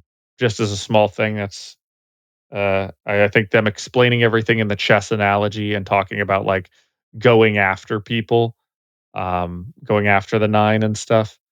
I really like the idea of setting up the travelers in Taylor's eyes, and so kind of the audience's eyes, as the more organized, more mature, more put together group working for Coil than Mhm. the Undersiders, which Yeah. is contrasted by they have a lot of internal problems and struggles that we get to eventually. But at this point in the story, I think it plays really well to have like this parallel to the Undersiders that is sort of doing everything correctly, quote unquote. Yeah. Yeah. Looks really good. Yeah. In my mind, they are the Proto Man to Mega Man in the Mhm. Yeah. animated television show. Where like, Exactly. yeah, they work for the bad guy, but also they hang out on the weekends. You know? Yeah. Yeah. I Exactly. was thinking about that scene where they like I think they hang outside, like leaned up against the wall and they like swap computer chips and like laugh about the day's events at Mhm. the end of the Mega Man episode. And I'm like, man, that is weird dynamic. And I would love that for the travelers and the Mhm. undersiders, basically. All right, Um let's I don't want to dwell too much just because I do like the idea of maybe trying to restructure some of the recruiting arcs yeah. that would kind of interact with that scene and chapter. So I don't think that's worth spending too much more Yeah. time on just because I think we'll come back to it. Yeah. Um, The countdown. the countdown is, I think, something we trim a good bit of, is just my thought, in just getting Taylor home as fast as possible. Yeah. Yeah, trying Um, to. I really like showing off all of the bugs, like her running down the street, mhm. like getting all of these things going, like people out, calling people, you get everybody the fuck out of the hospital. Like you run there, you tell them, and you keep telling them until they get out. Like Yeah. Mhm. I don't care what you have to do, everybody needs to get away from the glass. Um, See, yeah, I like the idea. In my mind, this is paralleling the scene in The Dark Knight. It's my second Dark Knight mention of the night. Yep. Um, yeah, So good. Bring it. of the Joker. He's at this address. She's at this address. Who are you going to save? That kind of thing. Oh, yeah. That whole chase scene, the tension in that scene is very, very well done. yeah. And I like the idea. I would shorten. I wouldn't even give a time frame. I would say, because it's like, what, she has 30 minutes or something like that. 27 minutes. Yeah, the 30 minutes, I think that, Yeah. you make it however many minutes you need, Mm. 17, whatever. It's just, you cut it to her booking it, trying to go over fences, making calls. And then she's like, Well, basically, I'm like, I'm never going to make it. Or somebody even says before she runs out, like, you're never going to make it. so I was gonna say, I even don't even go that far. Just have Shatterbird's gonna scream. They get that. They have no time frame for when. They just know she's about to, and Right. that's the countdown. There's Yeah. no minute there, because the minute you give like a time frame there, the audience is cued into that, and it's not going to take 10 minutes to play the scene out. Yeah, It's going yeah. to be 30 seconds. So you just give that moment. You have her running. Skip the And call to then the the boom. hospital. Skip all of that. This is just Ah, Taylor sprinting home, and then Well- right as she gets home, at the front door, glass explodes. Yeah. It's Well, just we gotta show, like, because her reach of her bugs, we've got to show her trying to tip the alarm clock with the bugs. Like, she is reaching as far as she can with her bugs to try and like get ahead of her, Oh, because I she agree. I can't do like physically that. be there. So like Yep. having that happening at the same time, I think like I think, yeah.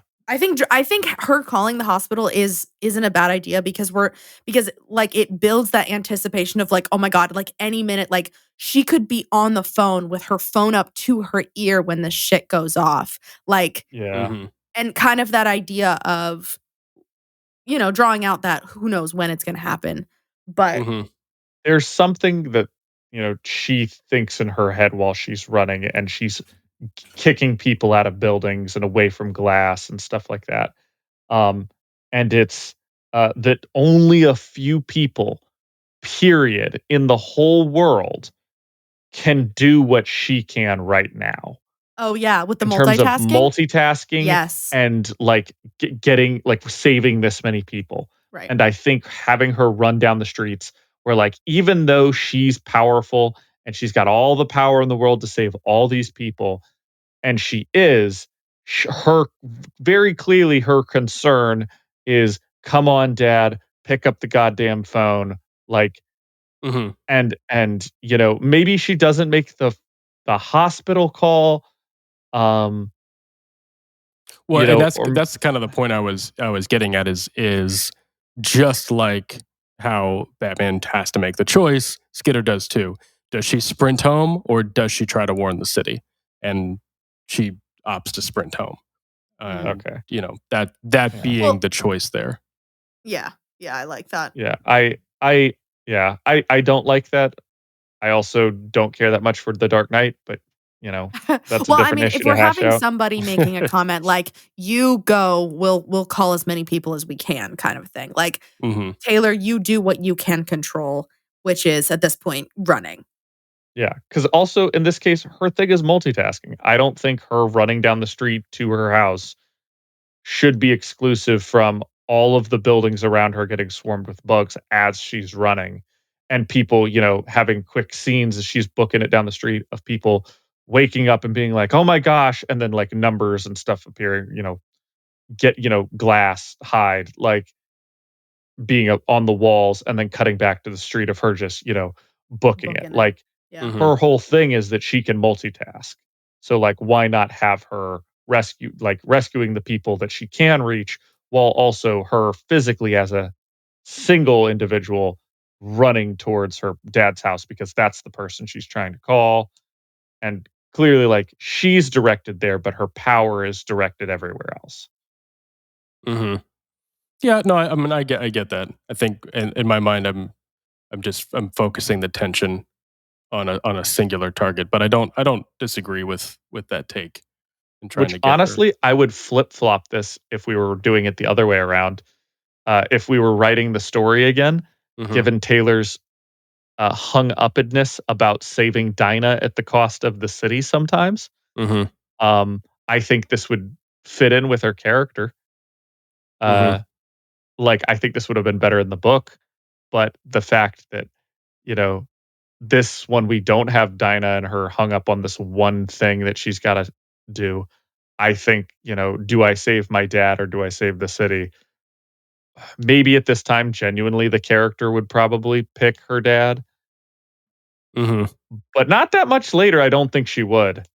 I think, Mhm. you know, I think she'd be okay with be like, oh my gosh, this is a really hard choice, but also I got to do it because somebody's, you know, I guess, yeah, I got to make that choice.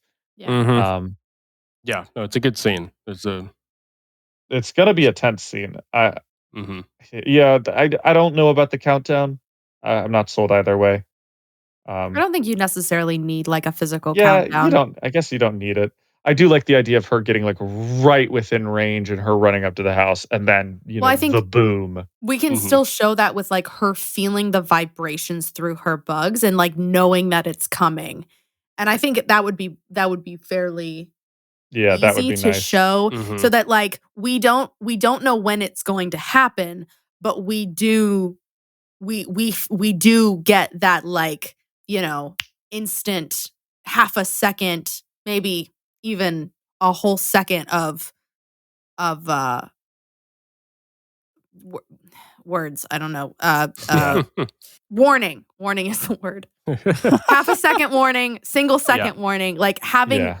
especially if we don't have the countdown. If we have the countdown, then okay, but like without the countdown, we need that 1 second of like, oh shit, and then bam. Like when a Mhm. tidal wave hits, how the water pulls away from the shore and then the wave hits. Like you need Mhm. that split second of like warning before the hit in order to like and bam.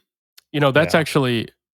You know, you could actually. I'm thinking now. You could play this into Jack Slash's attack on Lisa. What if Lisa puts together and she goes like, "Oh, you're going to hit the city tonight." Jack Slash cuts her, God, Yeah. you know. Oh. All Yeah. right, Shatterbird, you better get going. We can't have the morning, it's everybody. supposed Now. Ooh, I to be like a that. I surprise. like Yeah. that. Shatterbird's not even there. Like, That's it's right. already going to happen. Yeah. She just ruined the surprise, and he's pissed off. Ooh, I like the that. idea of him being That's like, really well, good. now you've ruined the surprise. Like after he cuts her. I Yeah. love that. Yeah, like maybe she could even say when or something like, Right. "Oh my god, you're about to blow the city." Mm-hmm. Still don't have a great explanation for why he's there right then, but we got to figure that out eventually. Why Jack is there? Yeah, like it was specifically at that. They come into the location to talk to them. Oh. The I reason is, like, don't think it needs to be explained until you get into the weeds of his character much later in the series. I A guess lot of that's Jack's true. character sort of falls into place by the very end of the series. We kind of mentioned, we Yeah. kind of touched on that a little bit last time. So I think stuff like this can be a little odd at this point. That's fine. Yeah. I like the idea of her running into the house, like, mask off. Terrible idea given that all the glass is in Yeah. the air Mhm. and everything. But that she was willing, I mean, I guess she doesn't even have to take the mask off, but she was willing to sacrifice her identity, her villain identity, to save her dad, I think does say something. Mhm. Yeah.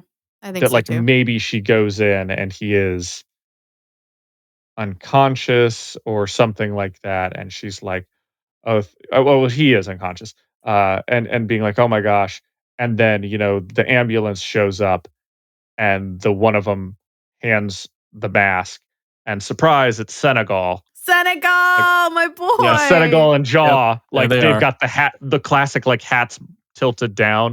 Like, Yes. ma'am, you forgot this, and Oh, he lifts his eyes yeah. up, and you're like, "Oh, it's fucking Senegal." I love it. I love it.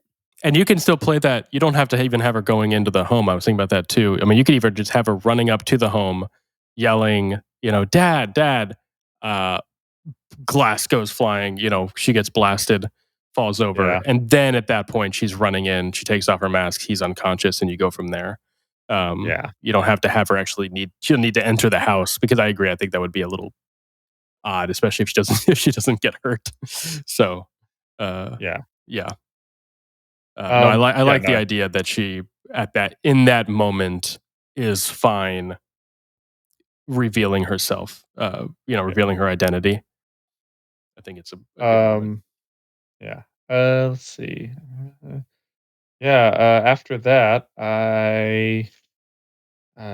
yeah. What do we move to next? I mean, the We got the showdown. aftermath of the Shatterbird thing, and then Mhm. also Mannequin. Yeah. Although I think all that's feel like we should just jump right into Mannequin. yeah, because I actually have no stuff. I mean, all we my talked stuff's a little in bit Mannequin. already about the kind of the aftermath of the Shatterbird incident, Yeah. like the people and people not, Yeah. not listening to her and her feeling frustrated, like I'm trying to help, and it's just like, Yeah. I like the idea of a lot of this sort of happening very quickly for Taylor without a lot of room for her to catch her breath. So again, I can only visualize what I want to do in terms of other movies I've already seen. So like in my mind, they get tipped that Shatterbird's about to scream. Taylor takes off running.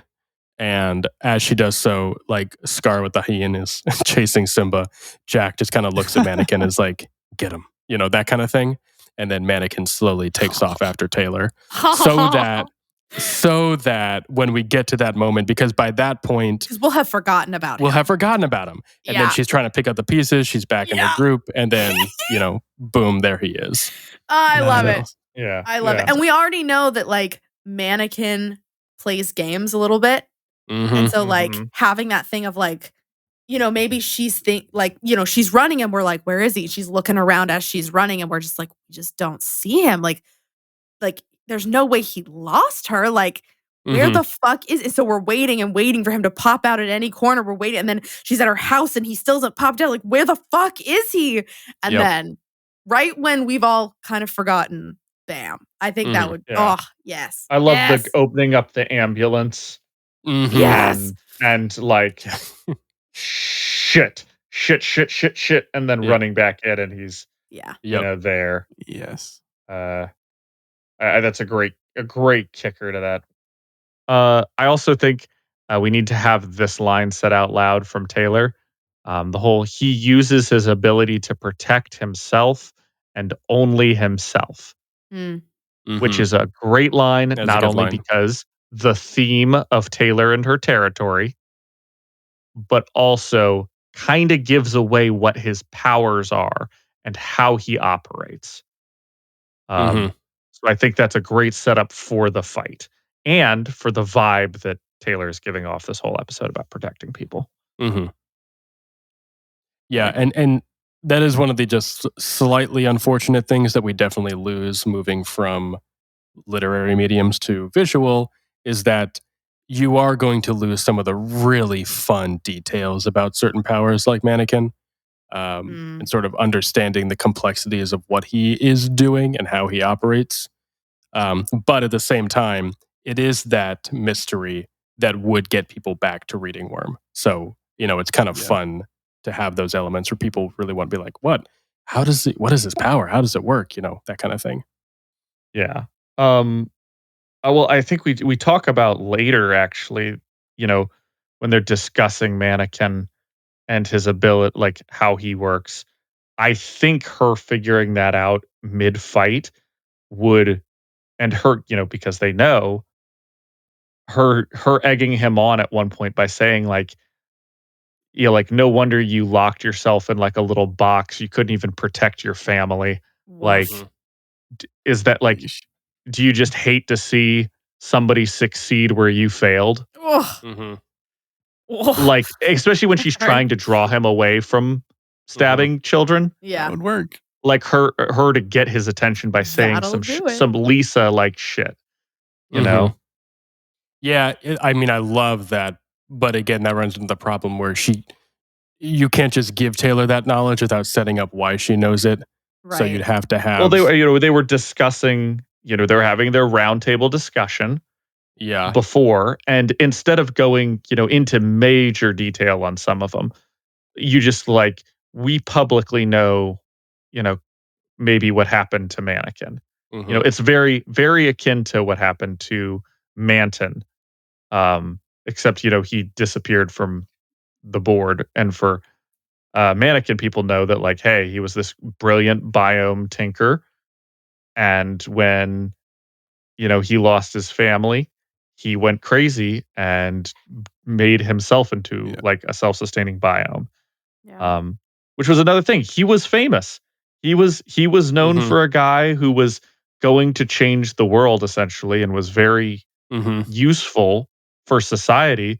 And when he lost his family, he didn't contribute to society anymore, even though he was this very respected individual Mm. and mhm, became a serial killer. yeah, Yeah. yeah, So like it's very public knowledge, and just having, Lisa say some stuff about that. yeah. Um, No, I mean, it still you know, works. Just something you got to remember. two sentences. We got to make sure that it's, His family died. He was a biome tinker working on, some environmental stuff to save the world. His family got killed, and you Yeah. know, he locked him, he turned himself into this. And mhm. then Taylor can say some shit net here. Um, Mhm.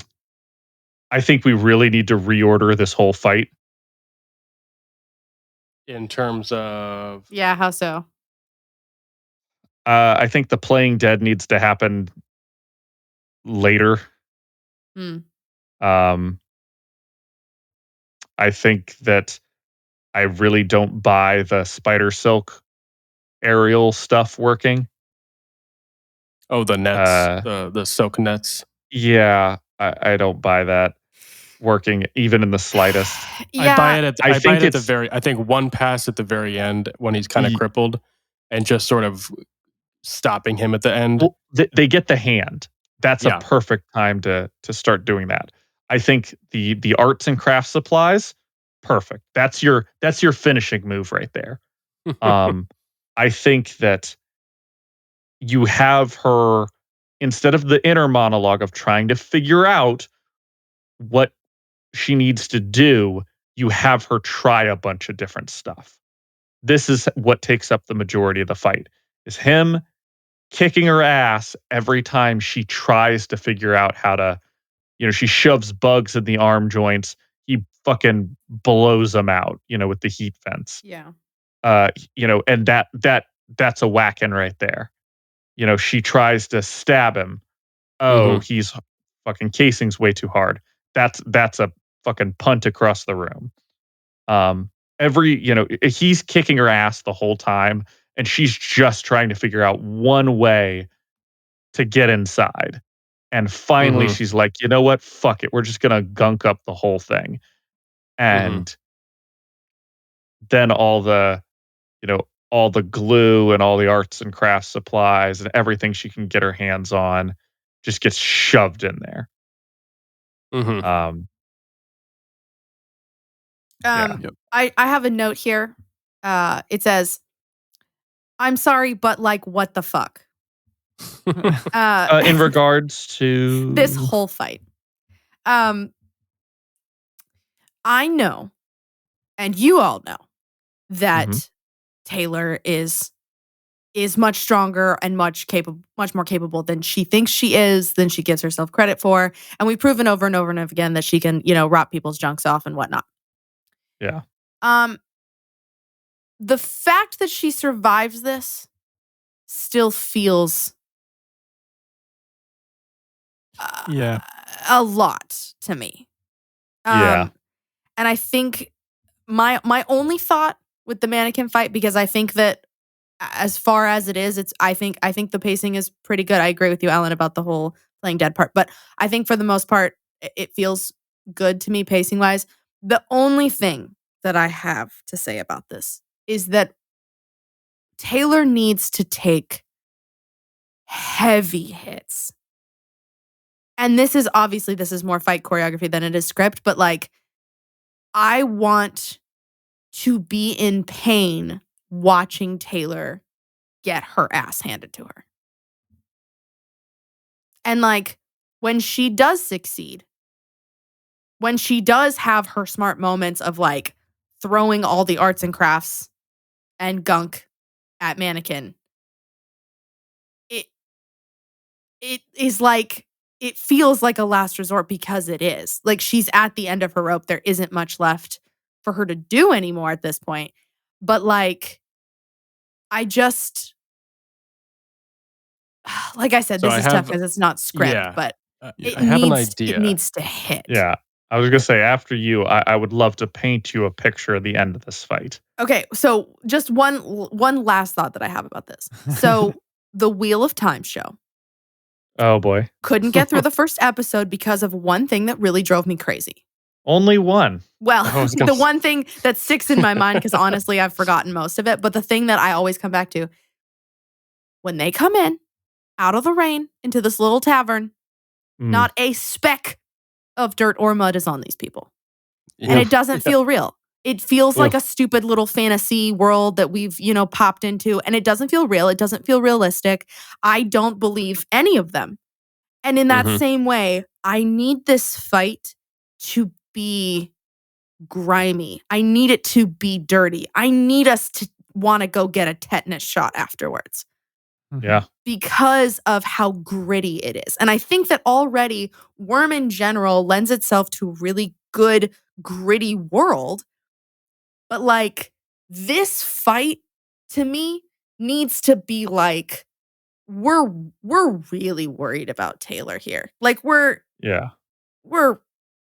this is painful. It's blood, but it's not like the nice, bright, lovely blood. It's like the crusty, brown blood of a warehouse. Like, I need crusty is what. Yeah, you got to be scared for her life. Yeah, I need to be afeared. No, I want her kicked across the room like a dog. Oh, like, yeah. Oh, yeah. Like a dog. So she gets, after all this attempts, Not like a dog, but yes, like a dog, yes. I'm sorry, Jacob, you had something you were going to say. No, go for it. I'll finish her thought. She's trying all her stuff. She gets kicked across the room. She is just been taking kind of a physical beating. She hasn't gotten stabbed yet. But finally, he pulls out the blade, does the little throat slit, but we realize that there's no blood. He starts to stalk back to kill some kid that cries out, and they're huddled in the corner. He makes his way over there. Taylor in the background, you see all the bugs kind of like crawl in through the ceiling, yada yada. Taylor stands up and is like, "Hey." He turns around and she is standing is a strong word. She's there. She's got maybe her hand on the baton. Very clearly, probably some broken ribs. The leg doesn't look so hot, maybe. And she's like, that's where she gives her like, is that like you're gonna go over there? You're just upset because you couldn't protect, people, and you hate to see somebody who is doing a good job of protecting people, because that's what I'm gonna fucking do. Like, these are my people. I'm gonna protect them. And like, oh man, what was I wrote a line down here with the start of this fight. Oh yeah. Talking about his biomes and keeping himself, he uses ability to protect himself and only himself. And then out loud we need, but it won't be enough to keep me from killing you. Ooh. No matter how much protection you throw up, you touch any one of my people and I will fucking murder you. And that's when the bugs just start shoving all the gunk into everything. And she, comes over there, does the like leg kick, throws herself, well, not even the kick, throws herself into his legs to knock him over, gets a hold of the head and starts like pulling it out. And like very clearly, like she is struggling. She's like maybe dislocated an arm, and all of a sudden Forrest shows up and he also grabs the head and he pulls back. And, that's our moment where like one other person, all it took was one other person, reach over, and then she, gets the arm off, and then they wrap it up and string it from the ceiling. And Taylor like stands between all the people huddled in the warehouse now and the like crippled mannequin, and is like, says something like, what are you going to do now? Fucking like go home and cry or something like that. Some real bully type shit. Real bully. Yeah. If you had eyes, not, bet you'd be crying right now, you big bitch. Okay. No, but go on. You're fired. Yeah. And of course he like kind of like looks around the room and does, he can't look around the room because he's got no head because he's a fucking dumbass. Okay. Sticks a blade out, does like maybe the throat slit with his non-existent neck, and then runs out, like a bitch with his tail between his legs. I was on board for most of this. Yeah. Okay, but we've got to get him to leave. Okay. At which point in time, Taylor collapses, and is like, "Oh man, I was running on adrenaline and it's really running out." Do we have a careful she's a hero moment? Yes, I wrote down Spider-Man 2 crescendo. I don't want it that badly, like she's just a kid, but borderline like for the sake of nothing else than all the fucking shit she has gotten this entire goddamn 2 last arcs, she deserves to have some people be like, fucking, is she alive? Give her some air. Yeah. Like maybe Charlotte and Sierra come over and like them with and Forrest and be like maybe like, a couple other hey, people. you go get like go to the fucking ambulance, grab some more med stuff. Like, we need it. And then somebody be like, but we need those supplies. And then being like, well, you need her more, like, I'm sorry, you're going to bitch and whine after she just got her ass kicked for a solid, 10 minutes, like, and almost killed. Like, there needs to be some recognition there. If for nothing else, the then vibes, my if not personal the dialogue, satisfaction demands this. Yeah. I like all of that. Yeah. But, Because I could almost breath. imagine her getting her mask half shattered and somebody essentially going like, she's just a kid, like barely can't. older than my daughter. We can't. You know? Yeah. I would never go that hard, but she needs some recognition. And then, the next day she wakes up and she's like, what the fuck am I doing in bed all wrapped up? And comes downstairs like in a robe, the most disheveled, has given up on being the evil villain. And the two girls are downstairs, like, get real quiet when she comes down. And she's just, scrounging for cereal. And they're like, didn't want to come down in costume. And she's like, fucking, I couldn't put it on if I wanted to right now. Like, one of your new jobs might be helping me put on the costume. Yeah. I like it. Like, yeah. And that's your bonding moment. That's the Yeah. moment. Like, I mean, it leads into great conversation, but like, she, at this point in time, she's too sore to give a fuck. People saw her do the thing and she gets the effect she wanted, which was, I want some loyalty and some goddamn recognition out of this Goddamn out of the city. respect. Got some goddamn respect. And she got it, even though she wasn't being a big bad villain to her own people. Yeah. Like, Nice. it was self-sacrifice, not fear, that won the day. If you wanted to be nice. Sure. Still very tropey, but Mhm. I feel like it does it on a believable scale. I just want to sort of cross the T's because I think what both of you Yes, said please. is fantastic. So there's a couple things we can do here to make this really work. And the nice thing is Wildbow was kind enough to put this in the story, but just didn't really go this route. And this ties in very nicely with the way we want to treat the mystery and the recruitments as well. So Mannequin, Oh yes. you know where I'm going with this? Yep. Mannequin Okay. Yeah. has Armsmaster's blade. His super vibro blade. Shit! His little And- worry, like little thingy. Mm-hmm. His And- lightsaber.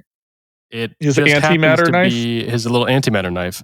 Happens to be a nice little convenient Deus Ex Machina that Taylor can make use of in this fight in a creative way that some fight choreographer would probably love to have fun with.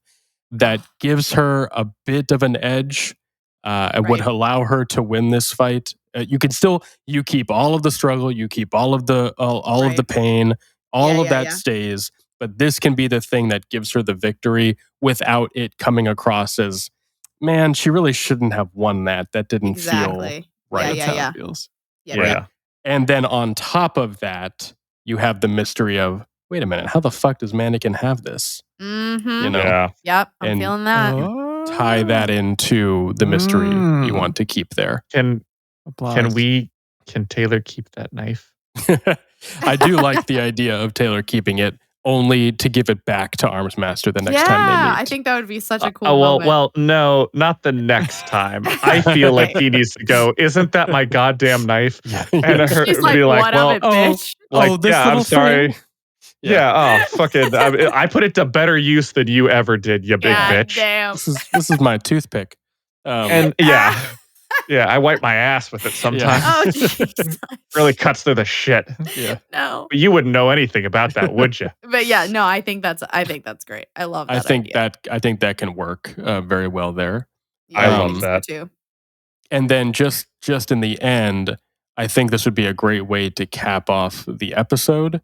Is you can have her wake up, you have her walk down, she's disheveled. Sierra and Charlotte are there, kind of in their very yes boss, what do you need boss attitude. And she's a little put off by that. And then one of them can say something to the effect of like, you've got people waiting if you're ready. And she's like, what? Who's waiting? They bring in, she gets her costume on, they bring in the 2 or the 3 ABB members. Yeah. And the change I would make here is that these are not the only, they are the first of many. And you Yes. end the episode with her like giving them, you shorten that scene quite a bit. Just give them a quick little like, we're here to help you, yada yada. Yeah. And I think you're right. Yeah, dang. You said, Ooh, Taylor said essentially it's like, how many more? And Charlotte Sears, something to the effect of, there's a line out the door, essentially. And then Yeah, I Taylor love that. just saying, I love that. show It them just in, gave me goosebumps. cut to black. Yeah. Yeah. And So, then that's how you end the She's episode. kind of comes down the limping. She's got stairs. like her, like she's clearly wounded, but she's trying to put on the brave Yeah. face, and it's like, and they're, okay, wait, I can This see is it the in my perfect head. time. This is the perfect time. She comes downstairs. Yeah, The girls are like, they get quiet. She like limps over. They kind of give each other like a sort of giggling look, and maybe like Sierra goes, like, sleep well, like, something a little bit more nonchalant, and Mhm. Taylor being, rummaging for cereal, like, and one of your jobs may be to put me in armor, and they're like, well, we might have to do that because you've got visitors, Yeah. and her be Mhm. like, yeah. what?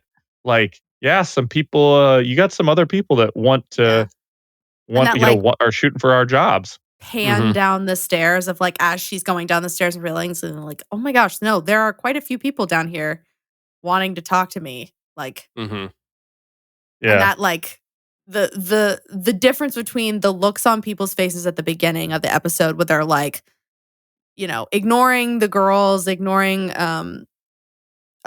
Charlotte and what's her face? What is her name? Sierra. Sierra.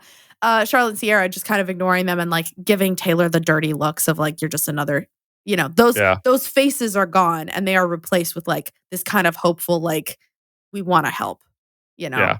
I know it would be hot to have Hot Brian help her into her armor and suit her up. No, But we I can't think have that. this would be- No. But I think this would be a great Yeah. time for just a quick shot of our ladies in waiting Zipping helping her her up. suit up while she's all like the groaning bruises? and like, and then Mhm. like comes out Yeah. on the steps and goes like, Yeah. Yeah. looking out, and there being a bunch of people there, be like, all right, like, who's first or something, Mhm. Yeah. Yeah.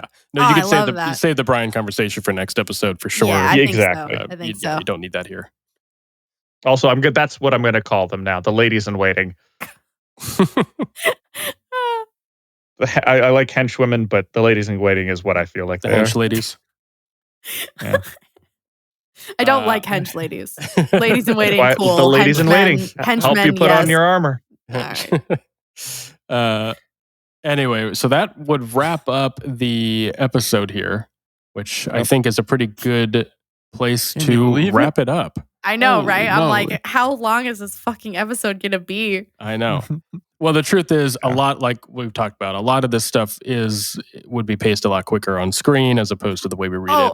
I So, meant yeah. Dissecting Worm as an episode. How long Oh, this is going to be, not the yeah. episode for screen. We're giving the 'cause people the holy content they shit. want. Yeah. The content they This is about deserve. normal. Yeah, it's Is about- it? And- Is it yeah. really? I need to be Yeah. on Dissecting Worm more often. You do. I mean, just know that you're adding an extra 30 minutes. Oh no! Okay, well then I need to No, never no, be on please. Dissecting Worm. That wasn't a bad thing, Definitely. No. Yeah, Um, rounds us out.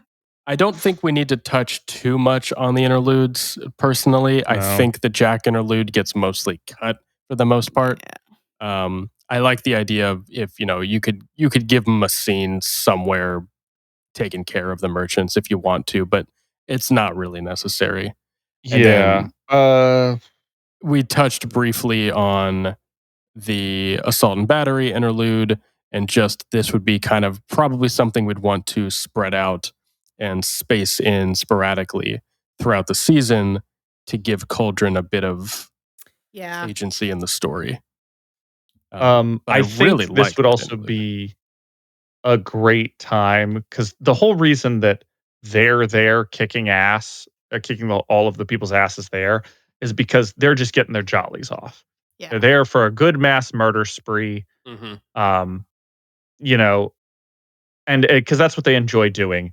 And I think this would be actually a great time to be like, if we didn't do the like go get 'em mannequin Mhm. thing, for them to be like killing all these people and go, where the hell is mannequin?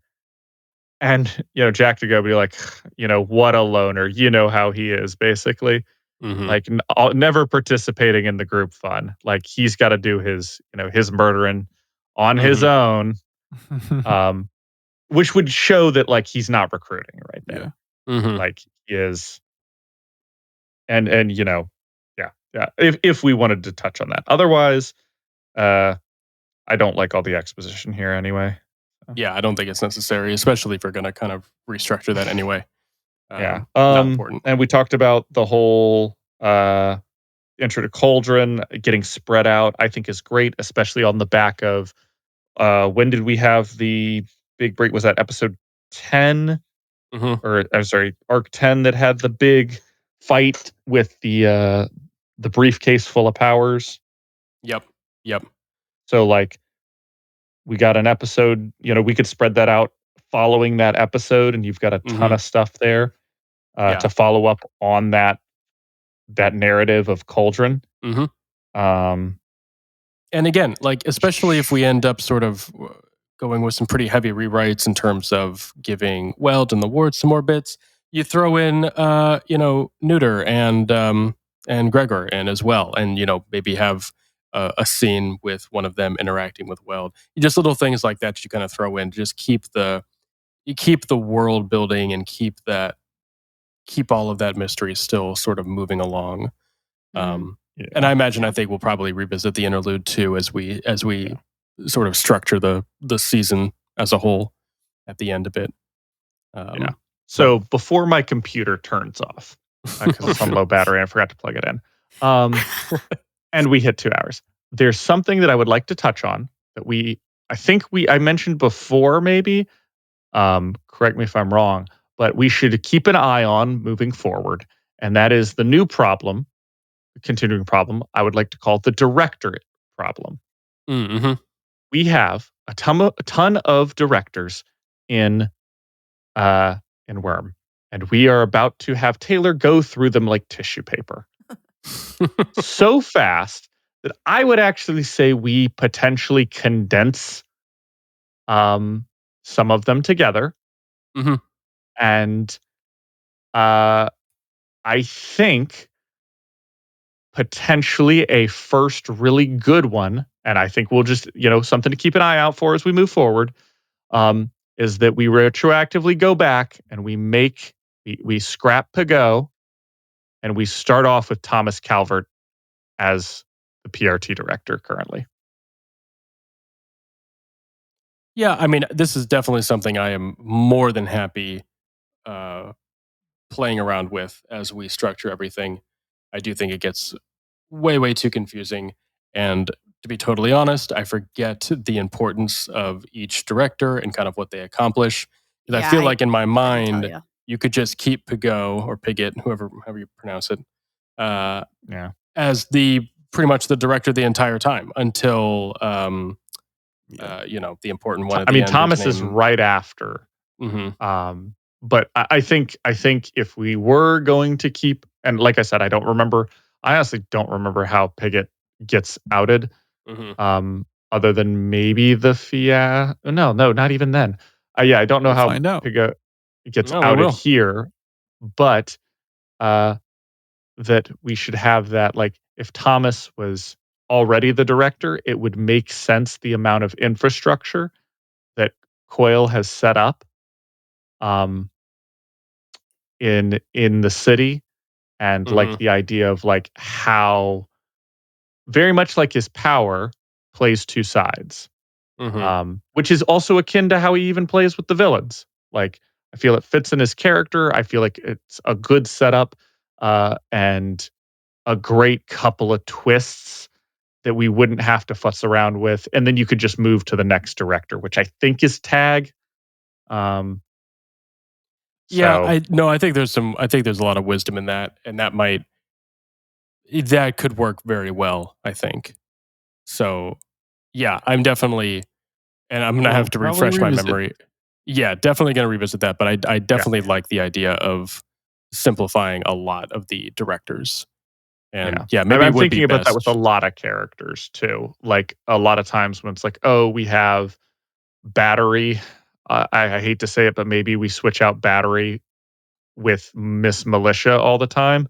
Like every time there was Miss Militia, maybe we just switch it out for Battery just because we have that character be more consistent, or not saying that character specifically, but just condensing characters just so that we make it a little bit easier to have a through line for the audience. Yeah. No, I think that makes a lot of sense too. So, and I'll have to remind myself of all the different directors and who's I don't important remember them when. at all. We'll get there. So yeah, we'll definitely put a pin in that. But I think that's wise to make that a lot simpler. And audience members, with the condensing, who do you want to see more of if you did have to pick? You know what I mean? Who would you, much like a Yu-Gi-Oh card game, who would you sacrifice to summon more of in this Exactly. Yes. in this story? Let us know in the comments. Yep. Exactly. Find us. We'll be Brockton asking BC. every week on Reddit the discussion for the arc. So follow along with that. Sure. Keep an eye out in the Parahuman subreddit as we do our adapting arc discussions. Yes. Brocktonbaybc on all platforms. Email Hey. us. Subscribe to our Link in the Patreon. description. Get us that Jacob. pizza. Get us out of here. Thanks, Michael. And thanks to all of you, Alan and Hannah, as always. It is a pleasure. This has been a lot of fun, a lot of good discussion. And as always, it's only going to get more complex as we keep going. So A lot of passion. stay tuned. Yeah. Stick around, tackling Arc 13 in the next episode. And as always, take that, you worms.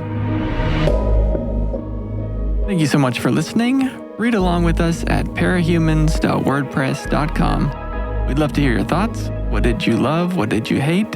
Anything you think we missed, etc., as long as it's kind.